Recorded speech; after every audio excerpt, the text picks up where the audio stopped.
Okie dokie. So if we go to the week 4 section, we looked at this human body mesh reference image a second ago. If you go into the actual assignment itself, we're going to start off with some reference images here. They're going to be our guide over this process, okay? I say even more important in the character world, we have to work with reference. We can't just fudge it. We can't just assume that we know what the human form looks like.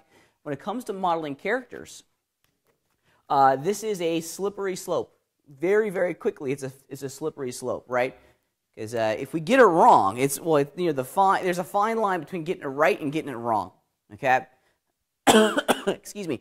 And if you've seen some recent successes like Rogue One, I think you can very quickly understand the nuance of that fine line, right? There's a couple shots in Rogue One where I'm not spoiling anything. If you watch the trailers, it's in there too. There's a couple shots in Rogue One where they recreate Grand Moff Tarkin, right? And if you look at the way the character model is lit and animated and rendered, in some shots it's photoreal and you suspend disbelief instantly, right? You think, wow, that is Peter Cushing, right? Are you talking about that guy who was entirely CGI? Well, he's not entirely CGI, just his head is CGI. Oh, yeah. I noticed it right off the bat. Yeah, absolutely. And there's some shots where it's like photoreal and you don't even think that it's CGI. And then there are other shots where you go, yeah, that's a computer animated character, right? I just knew immediately the first time I saw it. Yeah. It's so why do we almost immediately know when we're looking at a computer generated human being versus a real human being, dare I say? How do we know? Why do we know? Uncanny Valley sometimes. Uncanny Valley. It's so real that it's not. I like it. The opening for Resident Evil 7 has a very realistic looking woman in the front. But the fact is they didn't get everything quite right. So she looks Yeah, sometimes it's just that one thing they're like, it's off. I think a really great example of where folks don't even realize they're looking at computer graphics is The Curious Case of Benjamin Button. Did you guys ever see that film with Brad Pitt? Yeah, that's really crazy. What's the whole premise behind that film? He was born old. Yeah, right. He's living his life in reverse, right? Yeah, he's born old and then he dies as an infant, right? He lives his life in reverse, which is a weird concept, okay? But a lot of folks don't realize that when you're looking at the old Benjamin Button, right? The first couple shots when he is extremely, extremely old, that's not makeup, that's computer graphics, right? They won the Oscar for the best visual effects because of those 3D models, right?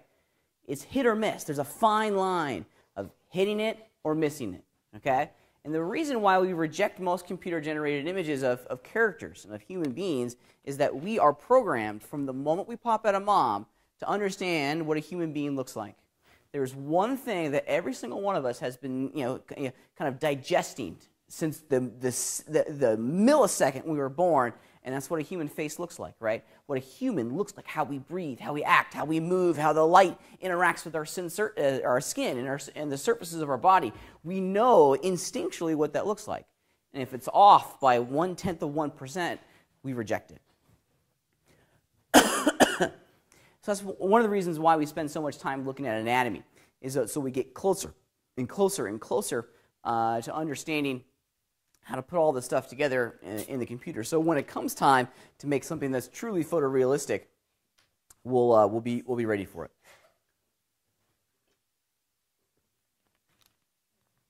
Comment? Question?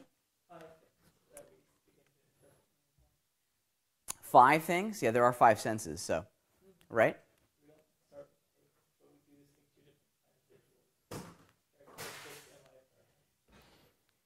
Yeah. All right. Should we jump in? Get started? Okay. So if you scroll down on the assignment sheet here a little bit, you can see I've given you guys a collection of reference images. Let's download that real fast. Okay,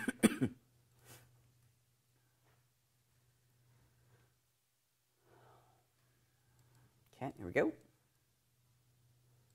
Did I move that? Let's try it again. All right, and if you unzip the package that I gave you, there's going to be 3 images on the inside of this. And I want you to just very quickly just consume what we're trying to consume here. Okay? There's the basic overall form that we're trying to capture. You have a reference image from the front, from the side, and of course the top. All right. Now there's there's some problems with these reference images, and especially if you look at what we're working with here. I've intentionally infused some of these problems so that you can learn how to sidestep some of their issues. Now, looking at this reference image, of course, naturally, we're going to continue to use this as a backdrop item, as we have in other workflows. But what are some of the problems and challenges that are infused in this photograph? And if you say he's bald, no, that's not one of the problems. Also, not a huge problem.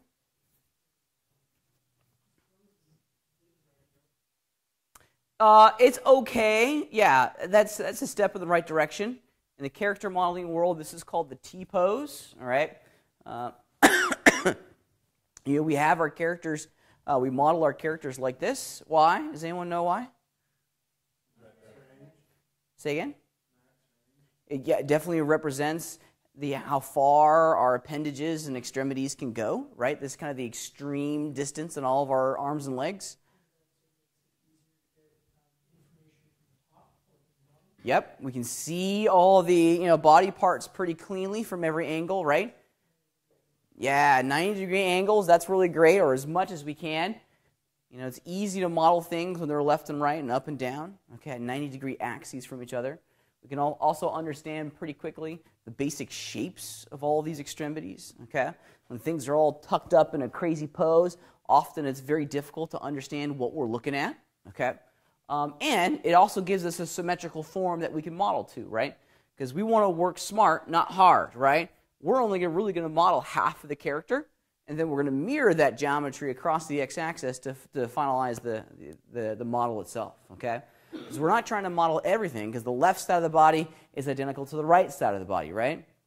They are the same. Well, initially they'll be the same.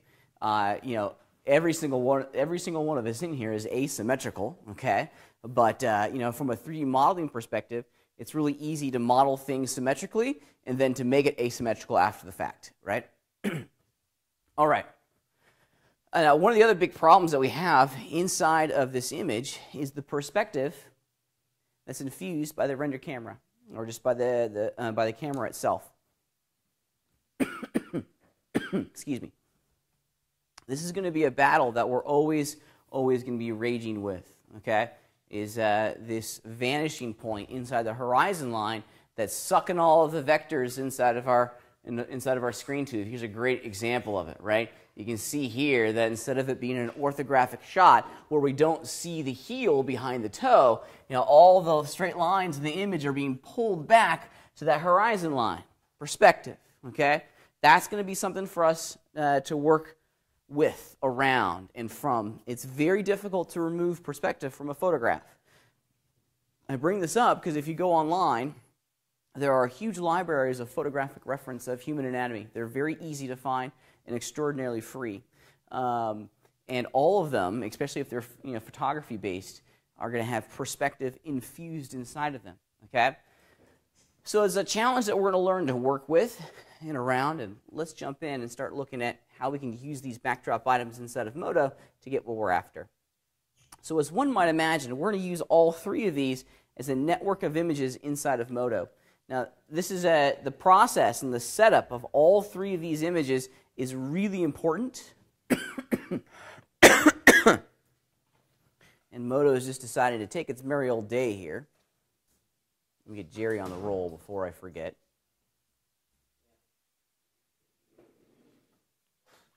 There we go.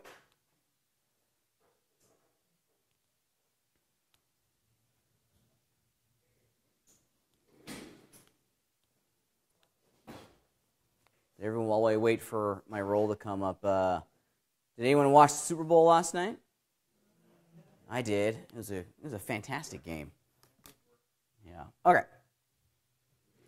All right. So let's import in some of these images as backdrop items into my Modo scene file.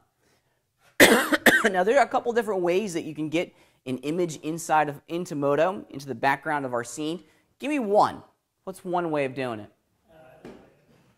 I like it. Add item, backdrop item, and they can throw it in. What's another way? Drag and drop. And a lot of folks don't realize that this drag and drop functionality exists inside of Modo. Let me just show you what I'm talking about.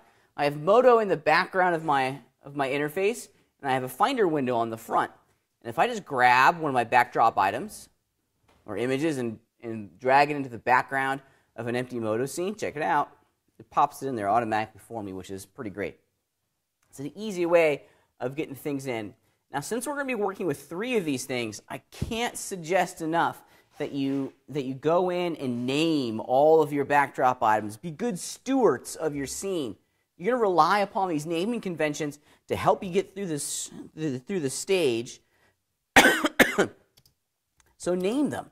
I want to name mine ref. I almost always put ref in all of my backdrop items just to remind me that this is a reference image. This is the body and it's the front. Okay, so there's the first one, looking pretty good. Let's get the others in, and then we'll start aligning them to our grid. So this time, instead of dragging and dropping, I'll do the alternate. So we'll do add item, and I'm going to click on the arrow, backdrop item. This is going to be a ref, body, side. And let's load it in by selecting it, traveling down to our properties tab, and of course, loading it into the image section. Add clip load image of our properties panel. There we go. Here's the side image. Dun, dun, dun. Okay, one more. Same process. Add clip, load image. We'll do the top. Okay, so we have a little bit of work in front of us to get the job done. What's the next step? We've gotten them all in. Now what do we got to do? Arrange them. Yeah, absolutely.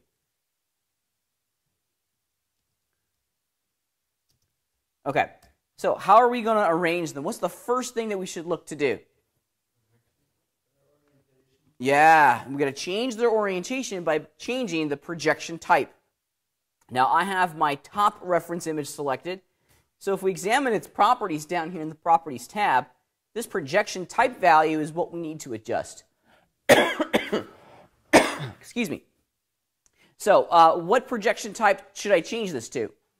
Top, absolutely. Now this is really important because Modo is automatically going to change the orientation of our backdrop items based on this value. Bloop. And it orientates it to the correct plane. Let's do the exact same thing for the side. Projection type I'm going to put to right. Yeah, there we go. And you can see pretty quickly that everything is getting kind of filtered into the correct orientation. Okay. Now, the other cool thing about this projection type is that it's going to filter which orthographic view that image is going to show up in. They're all going to show up in the perspective view, but they're only going to show up in the orthographic view that's linked to their local projection type. Okay? So let's go over to the top view here real fast. And unsurprisingly, we're only seeing the top image. Now, there's a couple things in here that we need to do before we can start scaling them to one another and aligning them to the grid. What's the first step? Transparency? Yeah, we can definitely adjust the transparency at this level, and that's not a bad idea. I like to be able to see through my images to the grid behind it. So with the backdrop item selected, I'll cruise down to its properties once again and increase its transparency percentage. And I like 70%, but that's just me. Okay? Before we're gonna center it too. Okay?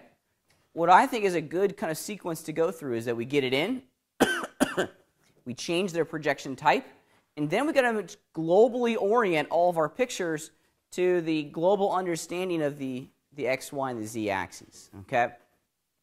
Because if you think about it, we have 3 different photographs that all need to be facing the exact same direction. Now, what landmark and what direction should that landmark be facing? But what landmark on the pictures? Fingertips or the nose of our character? Which direction should the nose of our character in all of our pictures be facing? And specifically, the positive side of the z-axis. Now, if you look very carefully, inside of my screen here, have we achieved that result from the top? Yeah, okay, good. So the top one's already aligned to our XYZ axes correctly, so we can move on. Now, by default, if we just look at our scene from the front, this one's already facing the correct way, so that's good for us. Let's take a second and look at our image from the side, which I've placed in my right slot. Is our character here facing the correct orientation? How do you know? You got it. What tells us the direction of the positive side of the z-axis? The compass, this thing down in the lower left-hand corner of our viewport, right? I always consider these lines like gigantic arrows pointing towards the positive side of that axis. So what do I need to do to my image here? Flip it. You got it. So with that image selected, let's just do it real fast. I'm going to increase the transparency to 70%. And check it out. There's also an option way up here at the top that says flip. And simply put, that's just going to, bloop, there it goes, and we're on our way. Excuse me. All right, so we've brought the images in. We've assigned them to the correct orientation.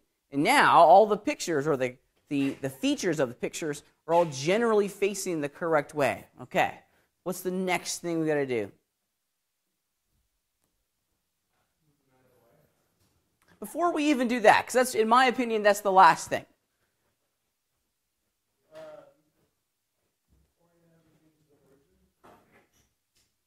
Maybe. Think of it like this. We align them to our scene. So we do a global alignment. Okay, well, the nose is facing the exact same direction in every single image. And now we have to align them to each other. Okay? We align them to our scene, and then we align them locally to each other so that they're all matching the correct size, scale, and position inside of our 3D scene. Now, there's a couple ways that we can do this, but the easiest way to do this is with some simple reference geometry. And the whole purpose of this reference geometry is to give us some visual landmarks that we can use to start moving and scaling these objects to each other. For me personally, I always start with the front. And this one I consider to be the, kind of the master image. I really want to make sure that my master image is centered around the origin of the scene, and this is a good job if you look very carefully. I think I've kind of nailed it here. Awesome, great job, Pat. Woo! Did it. Now, what I'm looking at left and right here on the image is its placement in reference to the middle of the x-axis, which is represented by this dark line going vertically across our screen. Okay? So that's the middle of the x-axis, and that dark line's running right down the center of our object, or as close as it possibly can, which is awesome. So this is pretty good. I'm very happy with it. Okay?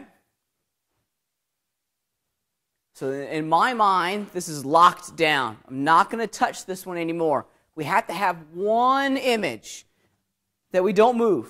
Okay? Because if we're moving all three of them simultaneously, we're going to find ourselves, very quickly getting into this infinite edit loop. Okay? There has to be one that we align everything else to. For me, it's always the front one. Not because I like the front image, but most often this is the image that we're absolutely going to get on most assignments, okay, or most models. So this one's locked down. So now what we're going to do is that we're going to look for some sort of body feature in the picture itself that we can see in both the master image, the front, and then maybe the side. And then we'll do it again from the front to the top. So what part of my body can I easily see in both the front image and the side image? Well, what features about the head? The chin, okay. Yeah, we can see that. What we're looking for are landmarks that we can define very cleanly with some geometry. Top of the head, there we go. We can very easily see the top of the head. The top of the head here, right? In both the front image and in the side image. The chin is a little bit more difficult because I can see it here, but that exact pixel may be lost in the front image. So it's not as strong as a candidate, but it could be one, okay? Another thing that we could probably use if we wanted to would be, the bottom of the toe over here. So we can see those pretty cleanly. Yeah, so let's do that. Let's flush it out with some reference geometry and see if this image, or if these images are correctly scaled to each other. And I'm just going to do this with some planes. There we go. Let's define, and I'm just going to get it close. A little too close. Star Wars quote of the day. Can anyone tell me what Star Wars movie that's from? Nope. A little too close. No, no one? Huh? Everyone fails. Leave, everyone go home. It's from Return of the Jedi. When Lando Calrissian is flying the Millennium Falcon into the Death Star, right? And he's going through a small opening, and he knocks the radar dish off top, and goes a little too close, right? Yes? Yeah, anyways, all right. I'm a big Star Wars super nerd, sorry. Okay, so there's the top. And let's do the bottom of the toes, somewhere right around in here. Now, I'm going to extrude these two planes into 3D so I can see them a little bit more cleanly. Yeah, and we can already see that we have some challenges, right? The top is looking good, but the bottoms, well, we have to do some guessing, right? Because at what point of the foot are we really gauging this against, okay? Are we gauging it to like the bottom of the middle toe, or are we gauging it against the bottom of the pinky toe? These are questions that we all, maybe the pinky toe, because I can see the bottom of the pinky toe pretty cleanly over here.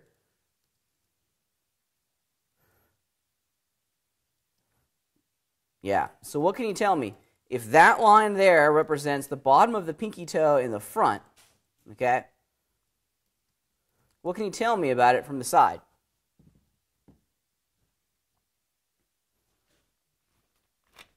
You can see that, I need to get the bottom of the pinky toe in the side picture lined up with that top edge of my reference plane.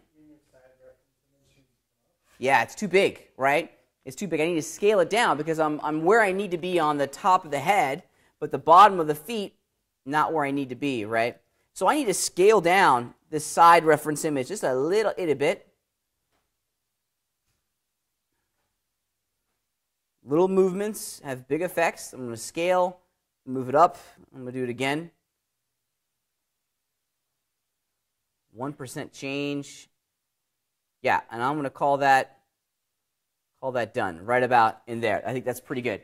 Now it kind of looks like my character is standing in between those two blocks on the side, and he's doing so on the front as well. Okay, so I'm pretty happy with that. It just gets us close to scale. That's all we're trying to do, is just generally get it close. You're going to find that these reference images are they're kind of like the pirate laws, right? They're guidelines. They get us close, right? But at the end of the day, we're going to have to use, what's between our ears to get us into the end zone. Like the Patriots last night. Getting it done at the last second, right? Anyone? No? Just me? Okay. I watch one football game a year, so I'm pretty excited that the one football game I watched was pretty great. Anyways, okay, so we did it from the front to the side. Now we have to do it from the front to the top. Now, which feature in this front picture can we easily see on the top? The hands, and specifically, like maybe the location of that middle finger, because I can easily see the tip of the middle finger from the front. Let's define that with some reference geometry. Excuse me.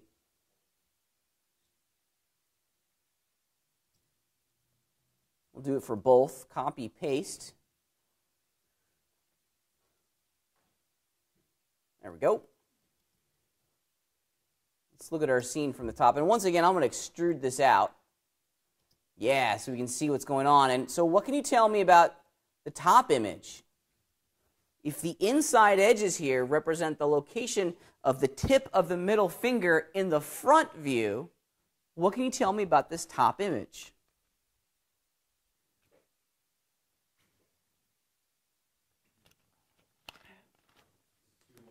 It's too wide, so what do we need to do?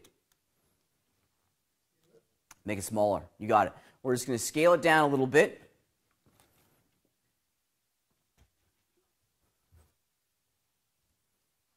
Scale it down until the middle finger is roughly, and I mean roughly,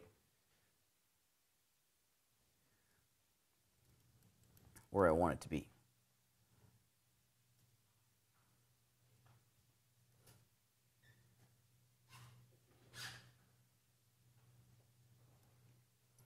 I'm going to make it 80.25 because I'm a nerd, and that's it. All right. Now, if you look closely at what I've created here, the top image is in alignment with the front. Cool, huh? Let's get rid of that reference geometry for a second and test it, because I always like to test it. You know, these cubes are a great starting point, but let's actually throw down a simple cylinder and see if all three of these images are working together correctly. Okay? Let's do it. It's real simple.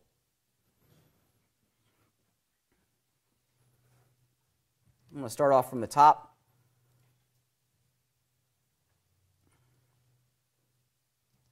Let's center this up. There we go.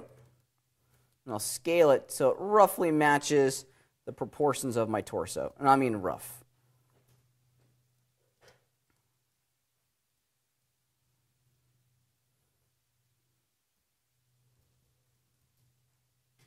There we go.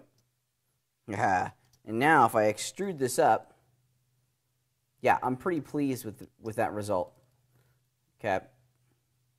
And let's do this. I'm going to grab that bottommost polygon, move it up to right about where the hips are, and then scale it so that the cylinder matches the dimensions, or excuse me, the diameter at the hips. So that's a good reference point in there. And if I look at it from the side, yeah, I'm pretty good with that. I'm a happy camper. That's a good indication that we've done our job right. Okay. Yeah, for sure. So in every sense, this next little bit kind of showcases the big problem that we have at the moment in our final step, right? Because there's our model. It's kind of difficult at the moment to see our model in 3D, right?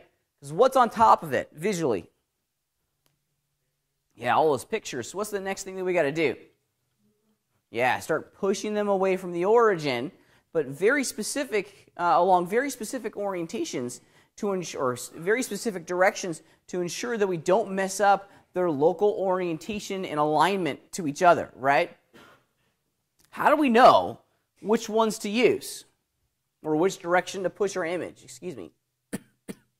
Because I want to touch each one of these pictures and push it in a very specific direction instead of our scene, but I can't mess up its alignment to all the other ones. That would just kind of ruin everything that we just did, right? Here's my trick. And it's a good little trick. I first start by looking at each of my orthographic views independently and examine the details of my compass. Which axis is not represented in our front orthographic view? The Z, okay? So find the one that's not in the front view, and that's an indication of what axes you can move this image along without having to worry about messing up its alignment. So I'm going to go back into my perspective view, grab my front image, and I can move it along the Z-axis and not worry about it messing up that view. Okay, still looks good here, and back in the perspective view, we're clearing out the origin of our scene of all of those reference images so that we can just see the model. Let's do it one more time. Yeah, go ahead.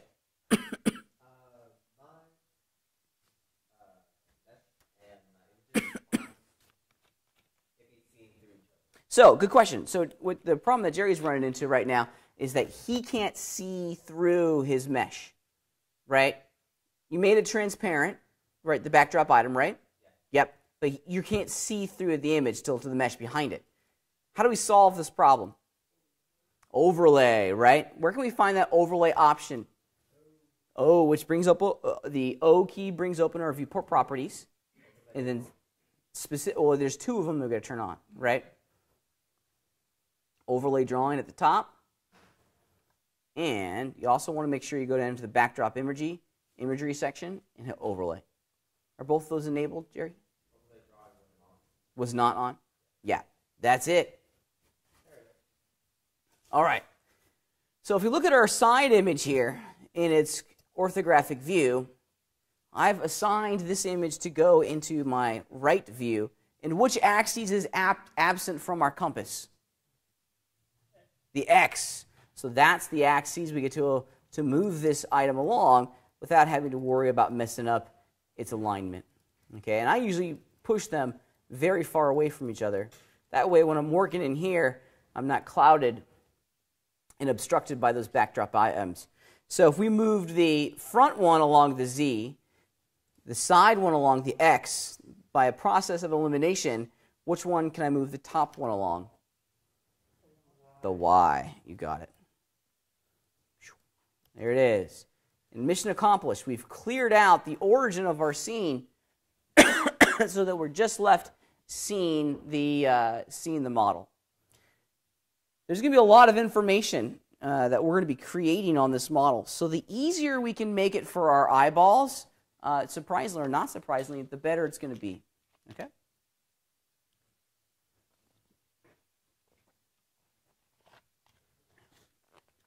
Okay. Let's start off by looking at the details of our backdrop item. Because there's some ideas in here that we need to start looking towards capturing geometrically. And we're going to start off at the top of our mesh, the top of our torso. As I mentioned at the beginning of class today, we're just going to focus on the body for the next couple of weeks. Okay? And the torso is a natural place to begin our journey because, as one might imagine, everything connects to it, right? It's the central trunk of our form, so it's a good place to begin. Now, all models need to begin with a basic shape deconstruction. If you take a step back, and perhaps I zoomed in too close here, if you take a step back and look at what we're trying to create, how would you describe the torso? Now, if you look from right here, kind of the neckline to the waistline, maybe into the crotch area, yeah, it's a gigantic cylinder. You got it. And if you really take a step back and look at the overall body itself, we're a whole series of tubes connected to each other, right? We got the trunk, our torso is a cylinder, our arm is a gigantic cylinder, our legs are very cylindrical. The only parts that are really cubic in nature are going to be our hands and our feet. And we talked last week about the challenges of kind of transitioning from cylindrical fingers into a cubic palm back into a cylindrical wrist, right? So I'm going to let you continue to apply those ideas to the connection of your hands to your arms and the feet to your legs. But let's just talk about how we can start fleshing out some of the important structural details excuse me, of our torso. Okay? And we're going to start up here at the top. Oops, I zoomed out. We're going to start up here at the top, basically in this area of our mesh. Now, this area has some important anatomical features that we need to capture. Okay? One of the big challenges about creating anatomy is implying, if not directly establishing, muscle groups, right? Because most of our anatomy, if you really take a step back and look at it, we're just a big bag of flesh that's held up by some rigid bones, right? What makes us really unique, or what makes characters definable from each other, are those big muscle groups. Okay, so this top one has a couple of really important muscle groups and structures that we need to establish pretty early on. The first one is that shoulder. Okay. The shoulder is going to be the natural transition, of course, into the arm. How it's constructed and how it flows into the pectoral muscle is really important, because the pectoral muscle, as you can see in most characters, is a real defining trait. Okay?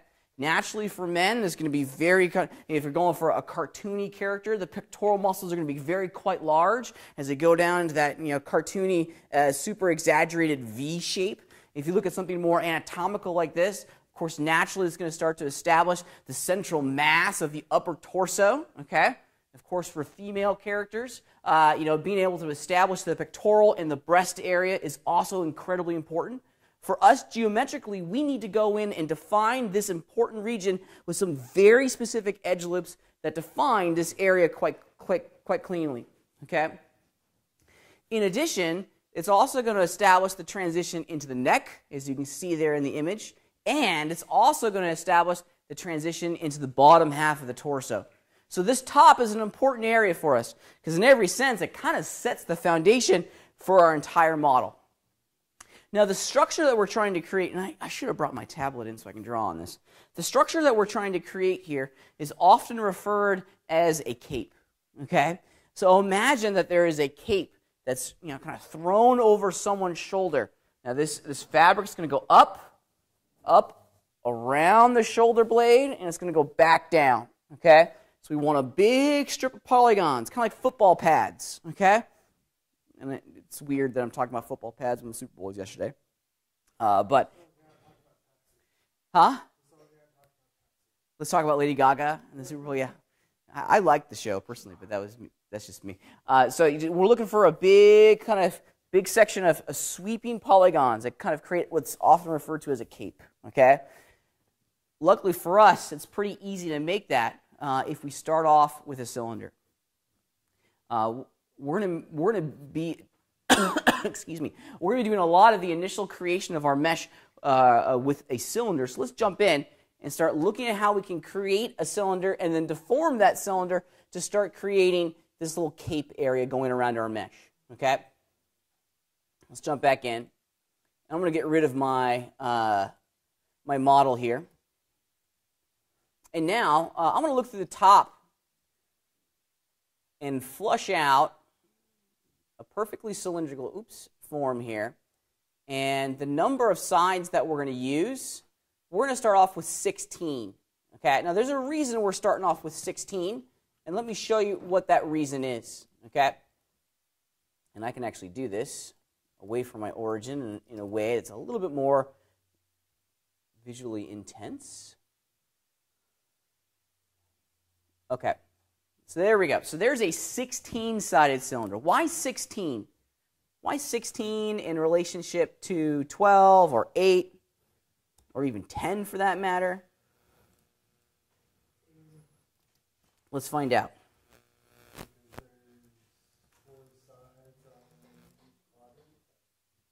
I'm sorry, say it again? That's a step in the right direction. I like the way you're thinking there. Yeah, absolutely. Okay. So this is a 16-sided cylinder. This is a 12, okay? And I want you to compare its structure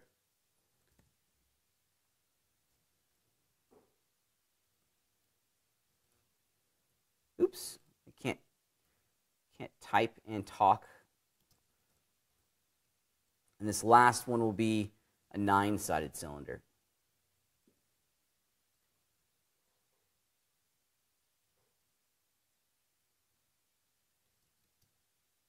Oh, it doesn't matter. Okay. All right. So here we go. I want you to look at their structure for a moment, and I've specifically turned on the visibility of my verts because they're really the one component in here that tells the story we're trying to explore. Dylan, what you got?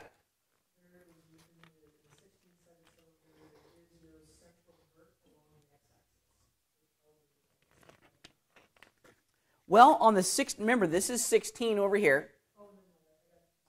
Yeah, 16, 12, 10, and 9.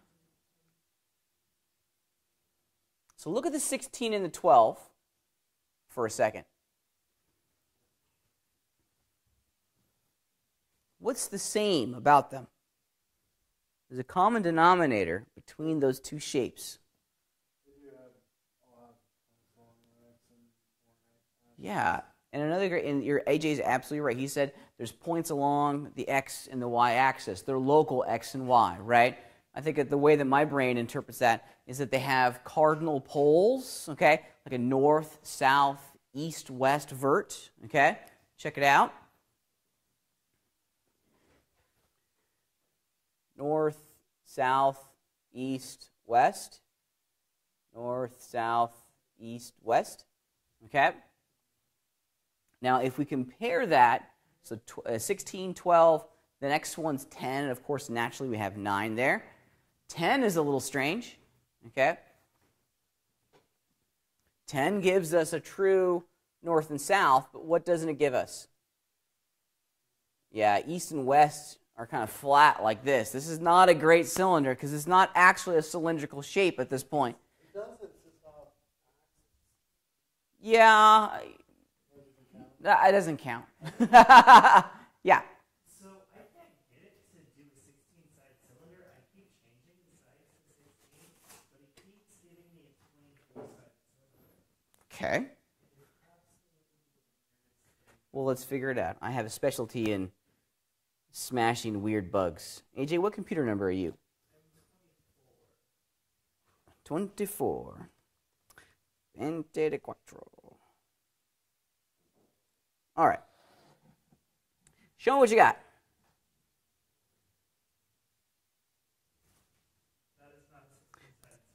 That is not a 16-sided cylinder. And did anyone catch where he made the error?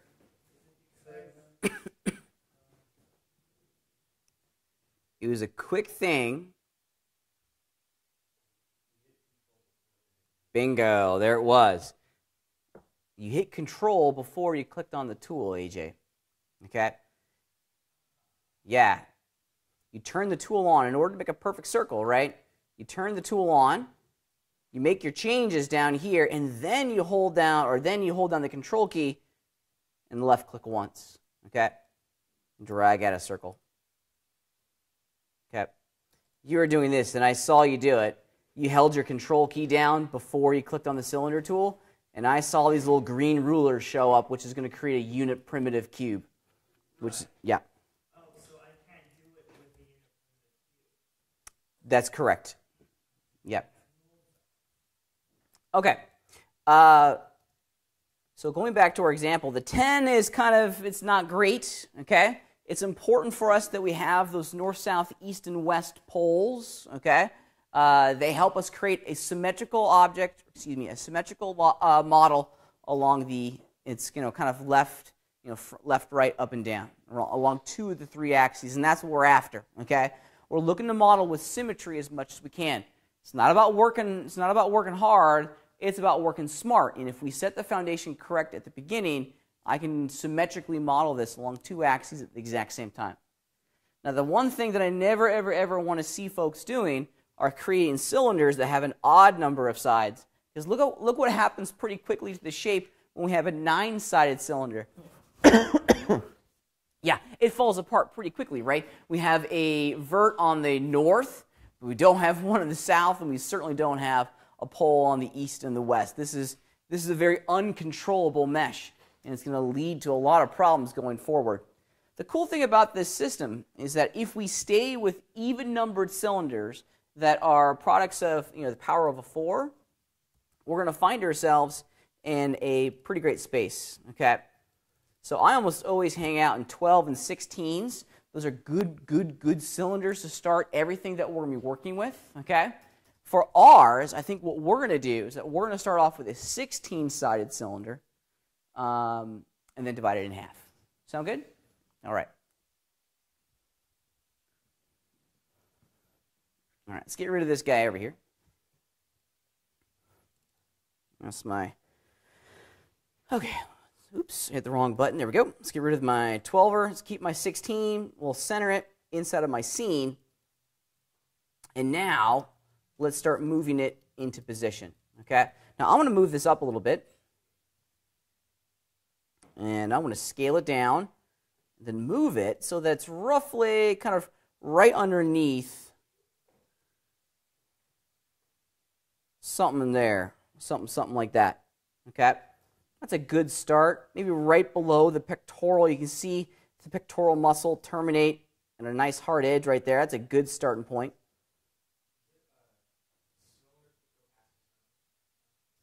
Say again? Is the cylinder supposed to go past his nose? I only have a 2-dimensional disc at the moment. I don't actually have a cylinder. Yeah. No, try to keep it going past like the bottom of his neck. Okay. Yeah, it's going to be very small. It's going to be very small. So if you look in 3D at what I just have a 2-dimensional disc at the moment. Let's bevel that shape up a little bit to make it into a somewhat completely closed out 3-dimensional shape. And return to the right, move that up where we need to go, somewhere right around in here. Okay, and this is just going to be our starting point. Okay, We have a lot of tweaking in here to get it where we need to go. Unfortunately, we're not going to move past this idea of vert polling like we did last week. Welcome to your future, okay? All right. Excuse me. All right, let's see what we got here so far. So now I have a three-dimensional shape. I don't need this polygon, nor do I want that polygon there at the top. So I'm just going to select it and delete it. In addition, I only want to work on half the mesh. So I'm going to delete half my model. Looking at it from the top view here, I've selected half the polygons. I'm going to delete them. And what I'm left with is this half circle, this half round. It's both open on the top and on the bottom.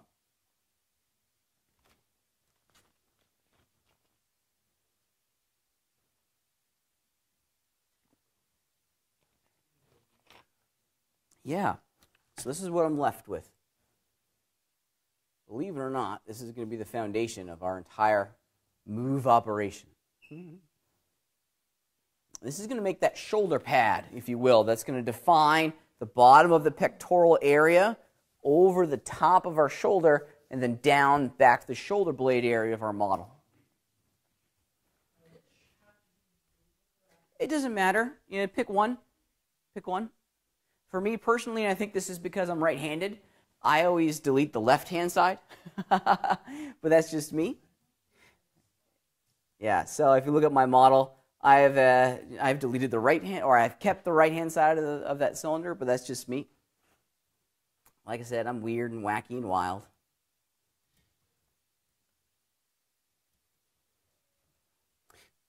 And at this point, it's probably a good time to start aligning, and scaling this object in 3 axes. I kind of scaled it from the front. Now I want to scale it this way.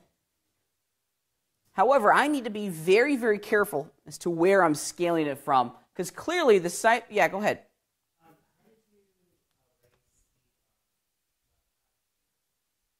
How do we delete polygons? Just select them, right, and hit the delete key. I wouldn't go too much further, Carlos. Yeah, Devin. The question I was trying to ask was, from the top view, Uh-huh. the little plate you made at the beginning, how, like... Oh, I see. Right. That's a good question, okay?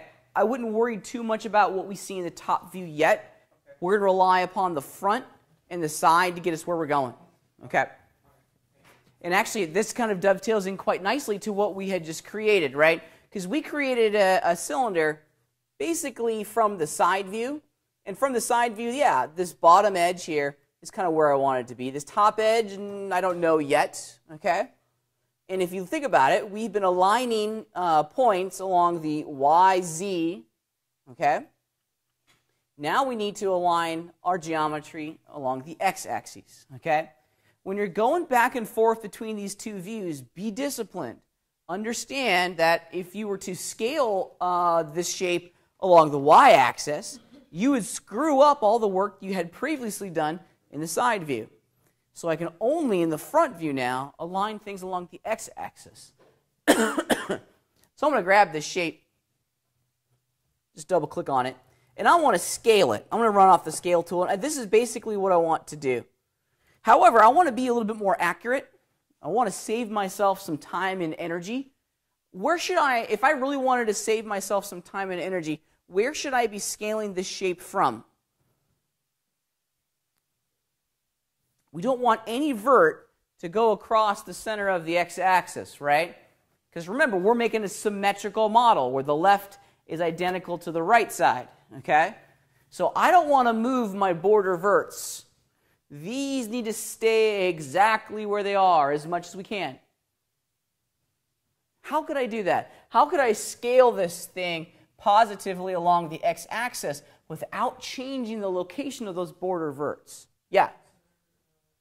I like it. That's a great, great suggestion, right? We can change the action center of our tool hand to origin. Those border verts are chilling at the origin of the x-axis. Let's do it real fast. So I'll keep the scale tool on. Our Action Center pull-down menu's at the top here, and let's just find origin from that list. Yeah. This is the front. Do we want X, Y, or Z? And I want to be scaling my shape along the x-axis, right? But look where my tool handles are. They're chilling down there at the origin, and now I'm getting the result that I want. And I'm just going to make it a little bit bigger so that the bottom edge of my cylinder kind of matches, the outside edge of my character. That's a good place to start. Looking at it from the top now, I can maybe guess, those may be a little too high, but we'll leave them as is just for the time being. And in addition, let's return our Action Center back to its default value of none. All right, so this is what we got. It's not exactly the result that we're after, so let's make some big moves here. Let's start going in and making some wholesale changes to the shape to get that cape that flows over our shoulder, right? The big shoulder pad, football pad looking structure that's going to define the pectoral muscle group and the top edge of our shoulder, okay? It's really easy to do this, and it gives us an opportunity to talk about a new tool that we haven't had a chance to talk about yet. It's a fun one. Yeah? Can we go back for a second? Once you did the origin center, and it's on the Z, when you do that. The origin, what? So you had us go into origin and then set the tools or the action center set the tools for origin and then set it for Z. Set it for Z. There's Or not Z, X. no, we don't set it for a single. Where are you going?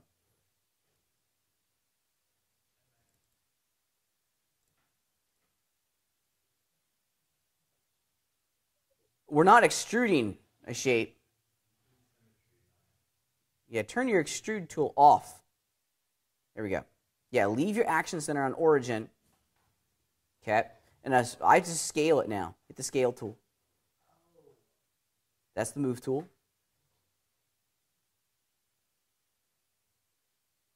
It's the last one in that row. There we go. Cool, huh? There we go. Excellent. All right. Say what one more time?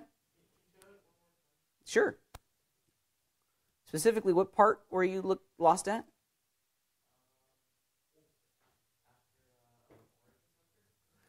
Okay. So all we're trying to do, and just keep in mind the goal of this, okay, is that we're trying to make a symmetrical model where the features of one side will be correctly mirrored across the x-axis and automatically duplicated on the other, right? In order to do that, we have to have all the border verts precisely centered at the x-axis, the center of the x-axis, right? We need to scale out this cylinder so that it matches the details of my reference image, okay? Now, just without my Action Center set to origin, look at where my tool handles are going to go. And look at what the product's going to be if I was just to scale it along the x-axis, right? My border verts have now crossed over that boundary, and I'm left with something that I now have to edit a little bit more directly, right? I don't want that.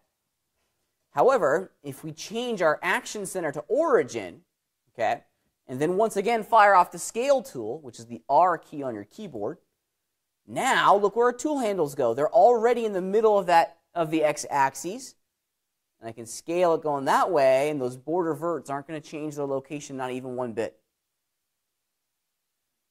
Okay? Just like that. I want to turn my Action Center back to none after I'm done and continue on. Does that help? Yeah.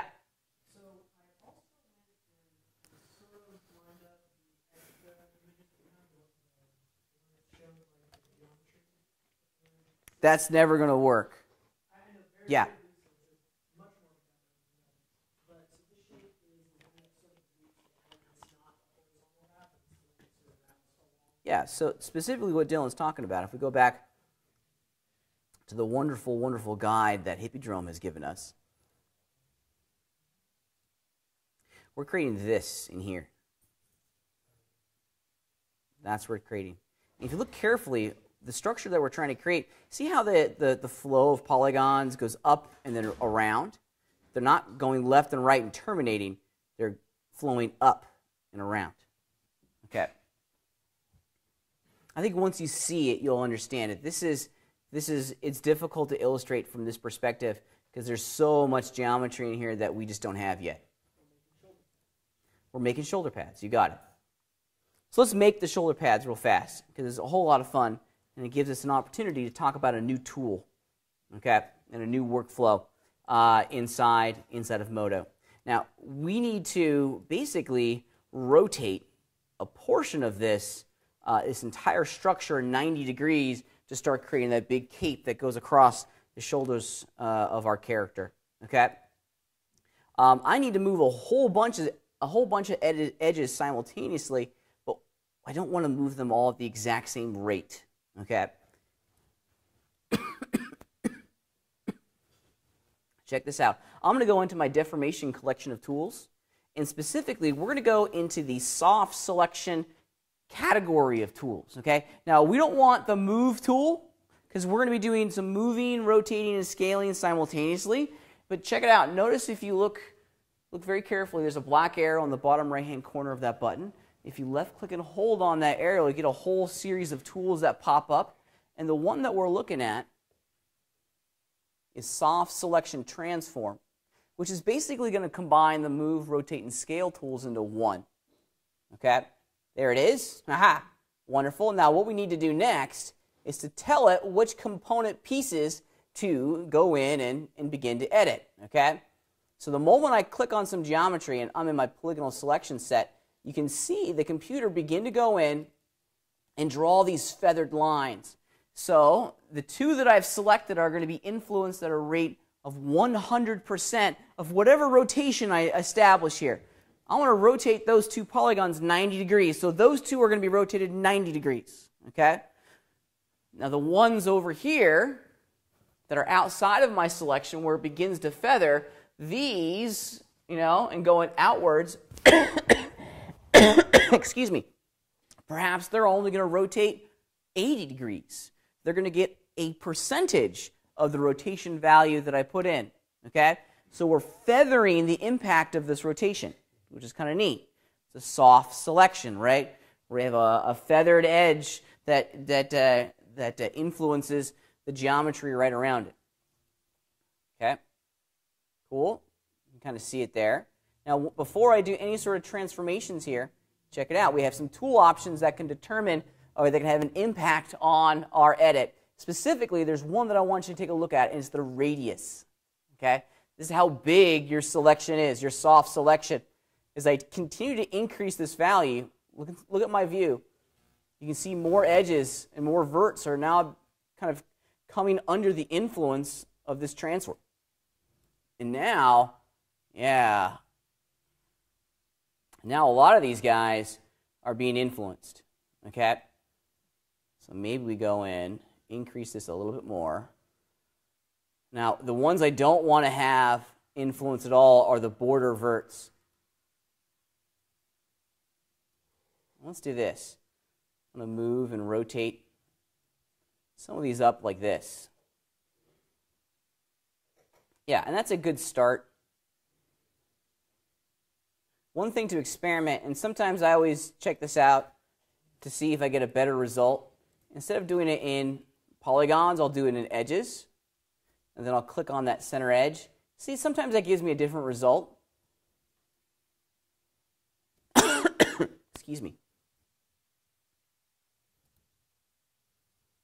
I'm going to rotate it initially maybe about 90 degrees. The top of the shoulder. In every sense, what we're trying to establish here is the top of our shoulder. Okay? And our arm is going to come from this triangular section down there. Yeah, that's okay. Let's start with that. I'm going to drop the tool. And this is what I have so far. Now, I have a gigantic hot mess up here that I need to go in and start changing. Okay? You're going to find when it comes to character modeling, we establish the polygonal flow with these quad strips of polygons, but we're always going to have to go in and tweak some of the location of the verts to get what we're after. Okay? There's a lot of fine-tuning inside of this world, okay? So let's start sculpting this a little bit more directly and include maybe some information, some information here that our reference is telling us, okay? So we've done an okay job of establishing some of this info, but we need to kind of localize some of this detail to the reference, okay? We're off pretty significantly. And some of that probably has a lot to do with how I rotated this, but that's okay. Let's go in and start making some changes here. I think what I'm going to do is that I'm just going to run the scale tool, and with my action center set to none, I get to click anywhere in the scene to move my tool handles, and I'm just going to scale this vertically down a little bit so that we start to capture the downward slope, the downward slope of our shoulder. Now all of these things, and I'm holding down the middle mouse button, by the way, so I can select through and grab the one in the front and the back. All of these, let's bring down to reference. Middle mouse button again. Start establishing the bottom of the pecs. Something like that, okay? So this is the goal, a band of polygons that run up and down, okay? Okay, so we've been looking at the bottom edge, or I've been looking at this kind of structure, but we have a lot of work that we got to do along the top loop to get us where we're going, right? This in here is one gigantic hot mess. So let's look at this from the side and see where we need to go, okay? I think this begins to draw into focus the importance of having these reference images, because we want to edit with accuracy, okay? And we want to edit with a purpose. These reference images give us a great guide as to where all of this stuff needs to go, okay? So let's look for some important landmarks on the reference image themselves and start aligning some of this information to it, right? We know that the center of this little strip here is going to be the center of the shoulder. So maybe, and it looks like I'm off quite significantly, it looks like the center of the shoulder is back here a little bit. Here's the knee-jerk reaction. People are like, oh, I'm just going to move it like that. Well, that kind of doesn't solve, that solves one problem, but it creates 2 or 3 others, right? Because look at all this geometry down over here. It's precisely where we want it to be. It's already placed over here. Instead of moving it, let's scale it, and we'll just put our tool handles down there. And we'll scale everything over here a little bit. That way, this geometry generally stays where it needs to be, and all of its friends on this side move, or don't move, excuse me. I'm just going to go in and make some tweaks here. The bottom, just to kind of get everything matched up to reference. And specifically what I'm looking at is just trying to create a nice smooth shape in here.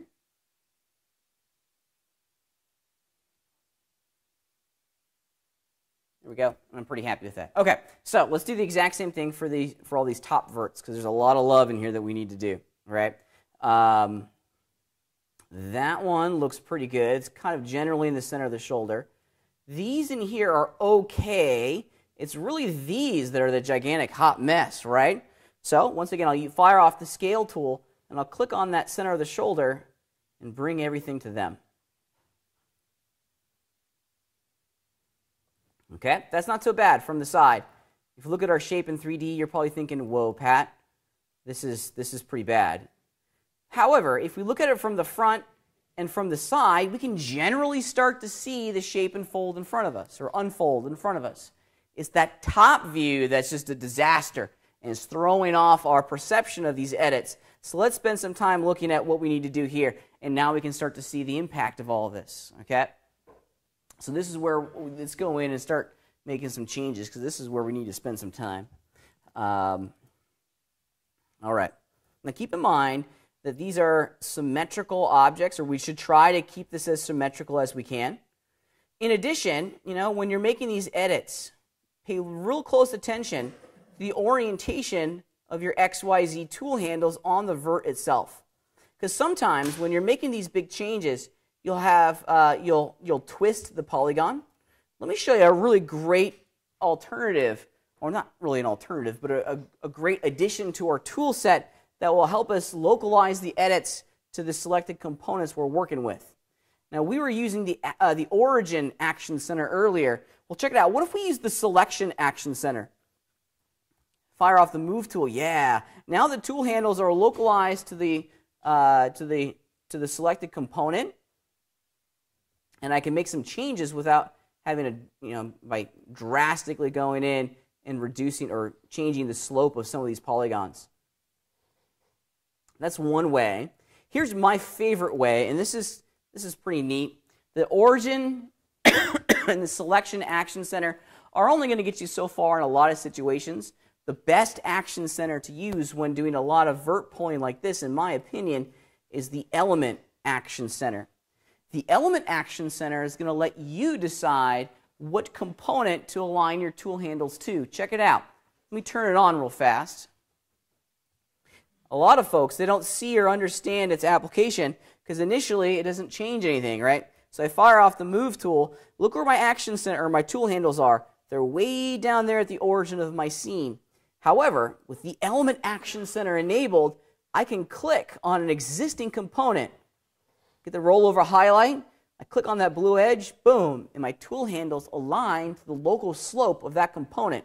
Now I can make a change and know that I'm kind of running it right down along that line, which is pretty great. Because now I can make some changes pretty quickly. I can grab that vert, hit the move tool, and then click on that edge and make a change.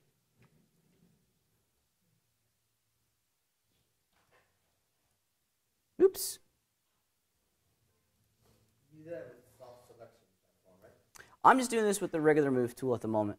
Can you also use it? I don't think so. Now, I went a little too crazy on that one. Let's put it back. And sometimes you have to go in. Like, these are really great examples of where my element move gets turned off, and I got to bring them up a little bit.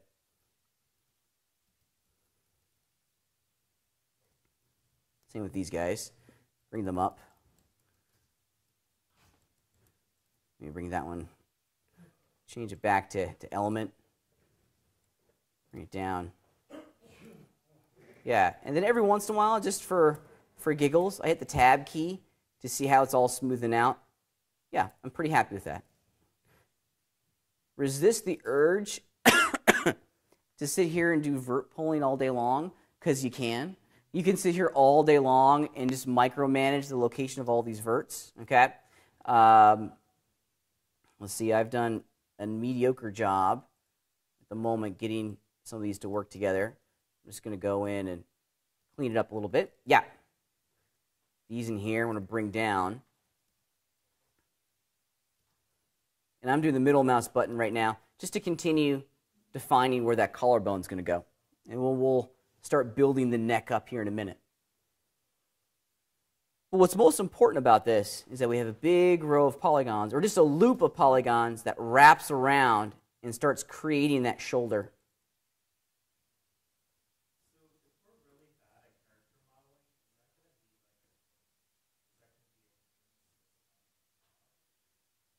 So the question was, if you're really bad at character modeling, is that going to be a real hindrance for you finding a job? Well, it kind of depends on what firm you're applying to and what job specifically you're being asked to do within inside of that studio. Okay, I'm a big believer that everyone should have a solid understanding of the process. Even if you focus on sets or props or hard surface, you should know this pipeline a little bit more directly, so that you can go in and fill in the blanks for your crew. Okay, and these are good construction techniques and practices that everyone should have in their back pocket. I am okay, I am okay with you guys choosing in the not too distant future what category of 3D modelers you want to be. I think that's an important moment for all 3D modelers. Some folks are character modelers, right? And this is all that they want to do. Other folks are sets and props, okay? And I think you got to know who you are and then master that skill set.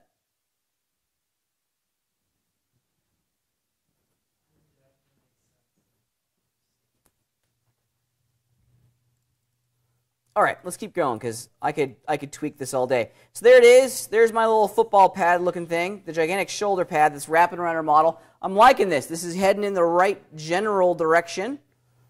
I may have gone not too far enough, but this is good. I like this, okay? And now what we got to do is we got to start closing up and making an opening for our arm, okay? If you think about it, we need to make an opening, maybe started between that edge and its neighbor here in the back, okay? So I've left one here. I'm not going to touch that first one, but number 2 and number second to last over here, I'm going to bridge. Yeah, go ahead. Get what thing to work?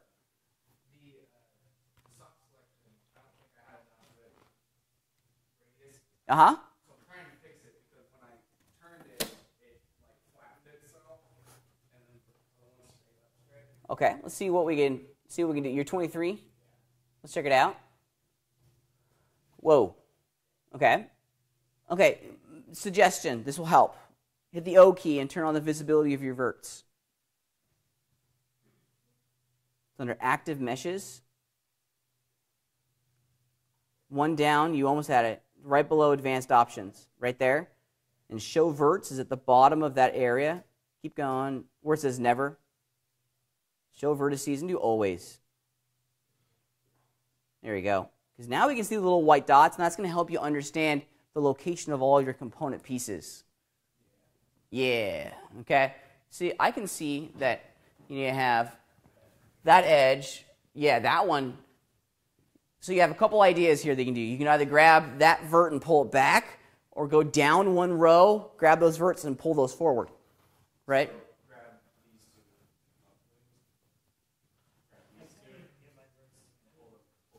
Yeah, or maybe just that top one. You don't necessarily have to do the bottom one. Yeah, and then go down one row to the next, that one right there, and move it forward. Try softening the shape a little bit. Yeah, you're trying to create kind of a C shape on the top. It's going to, depending on how well or how poorly you use that soft selection transform tool, there may be a lot of editing in here.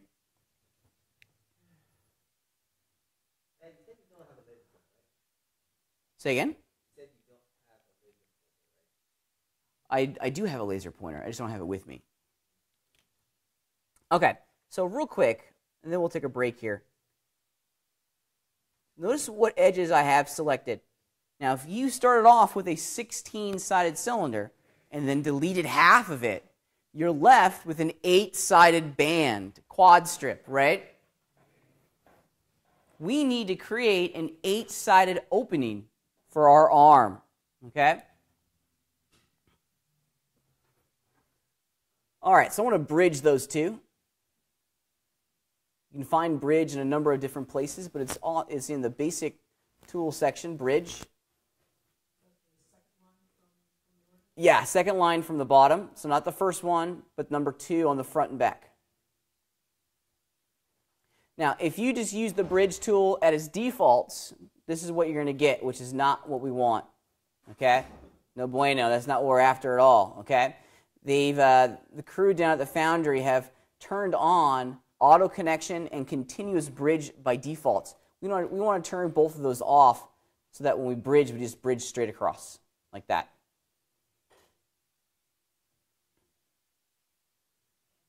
Cool, huh? All right, that's what we're after. That's what we're after. Okay, so if we were to go back into my edge selection mode and double click on my opening, how many edges do I have here? 5. How do we know that? Because you can count them literally in the scene, or you can let the computer count them for you by looking down here in the bottom right-hand corner. Okay? So I need to get this to 8. We have to be very selective as to where we insert some new edges. We also want, as much as we can, to create a structure that's going to produce a cylindrical opening that has a north-south, east and west vert. Okay?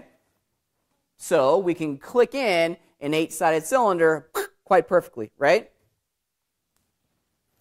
We're going to start with that polygon that we create. Yeah, go ahead. Yeah, auto connection and continuous bridge in the tool options, the bridge tool options. Which is another great way of doing it. Yep. The suggestion was select all the verts counterclockwise, hit the P key, it'll fill the polygon. Many ways of skinning that cat. All right, let's look at that new polygon that we just created on the armpit of our model. Okay. Now I want to create a north-south vert. Okay, for my future cylinder. I already have a north. I need to have a perfect one right here in the center of the polygon that I just created. How could I do this pretty strategically? Edge slice? Yeah, edge slice is going to do it.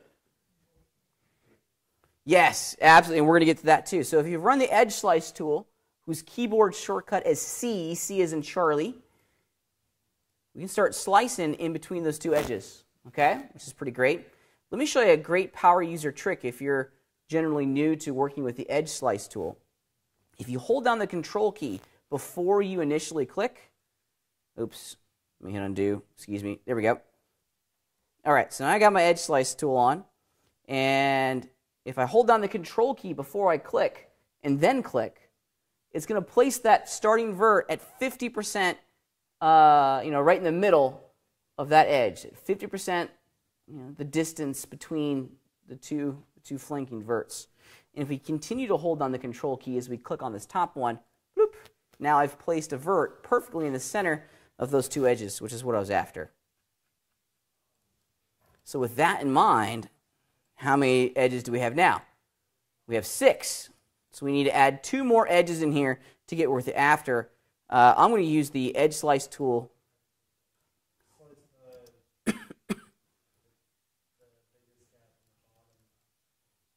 There we go. And we're there. So edge slice is a fast way of getting what we're after. Double-clicking on the opening now will tell us that we have 8 edges, which is our goal, right? That's what we were after.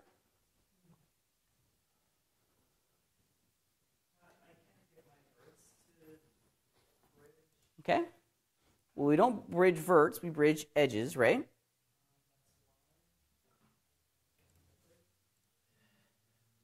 Okay.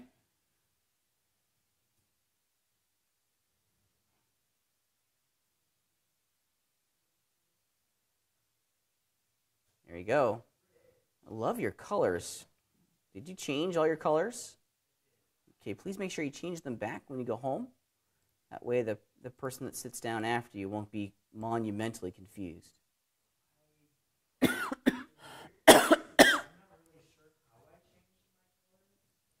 All right. Yeah. Okay, so this is what we have so far, and things are finally starting to flush out and look exactly how we want. Okay, here's what we're going to do just for the time being, because I need to go in with probably element move and begin to sculpt all of these verts into a location that starts to resemble the underside of our armpit. I was going to ask you why you put the additional verts all down the bottom. Good question. Yeah, so good question. The question was, why did I place all these new edges down here at the bottom? Why didn't I add any up here? Well, the answer to that is that we already intentionally placed this geometry to match our reference, right? The new stuff, we now have additional information that we have down at the bottom that we can place to form the underside of the armpit. All of this stuff is already defining some sort of geometric feature on our model. This new stuff isn't yet. So if we're lining up the Crandley Uh-huh. So when you're lining up the arm to attach the lower shoulder to the upper shoulder. Okay. But you're lining them up. It's a tube, right? And then it's got however many sides, and you've got a bunch concentrated in one area. You start pulling stuff. It's kind of getting weird. Yeah, and it will be at the transition points. You're going to have natural kind of bunching of some polygons down there. Onto the armpit, I don't care, right? Because how often do you see people standing like this? It doesn't affect the top. No, not really. Because when the arm is down, these polygons are generally going to stay where they are at, generally. I can have some bunching underneath my armpit, and that's okay. Because we're never going to see it. Arms, clothing, armor is always going to be blocking that area. So it's a good natural place for us to hide some additional geometry. And, we're going to space some of these out a little bit, kind of soften that transition. I think when it comes to organic modeling, we have to think about these transitions a little bit more directly than in the hard surface world, and just understand how the topology is being influenced by the distribution of our verts. However, let's just keep going because I'm talking a little bit longer than I wanted to about this. And let's look at what we're going to do next. Okay, I'm simply going to take this edge loop, and I know it's difficult for the folks in the back to see, but I've selected my opening. And just for excuse me, just for illustrations, let's do this. I'm going to hit the Z key. Has anyone used the Z key? The Z key is going to be your new best friend when it comes to loop style modeling like we're doing here. Okay? The Z key fires off a command called edge extend. Okay? And the edge extend tool is kind of like the bevel tool, but just for edges. Okay? And it's awesome. You can find the edge extend tool inside the edge category of tools in our toolbar. So here it is. Extend. Now there is a very, very big difference between extrude and extend. Watch what happens when I fire off edge extend. Okay? Once I click inside of my scene, I'm going to get some tool handles. See what I'm doing? It's kind of like the bevel tool. Now what's cool about the edge extend tool and why I love it so much is that naturally we can, of course, we can translate this new row of polygons based on those edges, okay? And we can also, excuse me, we can also add a secondary transformation to this edge by going into this plane section. And I'm going to do scale, which is going to give us some coplanar handles. So now I can scale these up and down, kind of like what the bevel tool does, okay? It's pretty great. It's pretty great. All right, I'm going to just do that for the time being. And here's my great trick, okay? I want to kind of begin to flatten this out a little bit just so I have a point of reference, okay? Something to model to, all right? Because they're all at different places, different locations within the x-axis. Here's a great trick, a trick that I wish someone would have shown me a long time ago in a galaxy far, far away. If you run the scale tool and turn off negative scale, watch what happens when I scale these along the x-axis. They stop and they form a perfectly straight line. When they're all on a perfectly straight line, now I can kind of rotate and move them, action center set to selection, and start to craft and place them where I want them to go. Okay? Huh?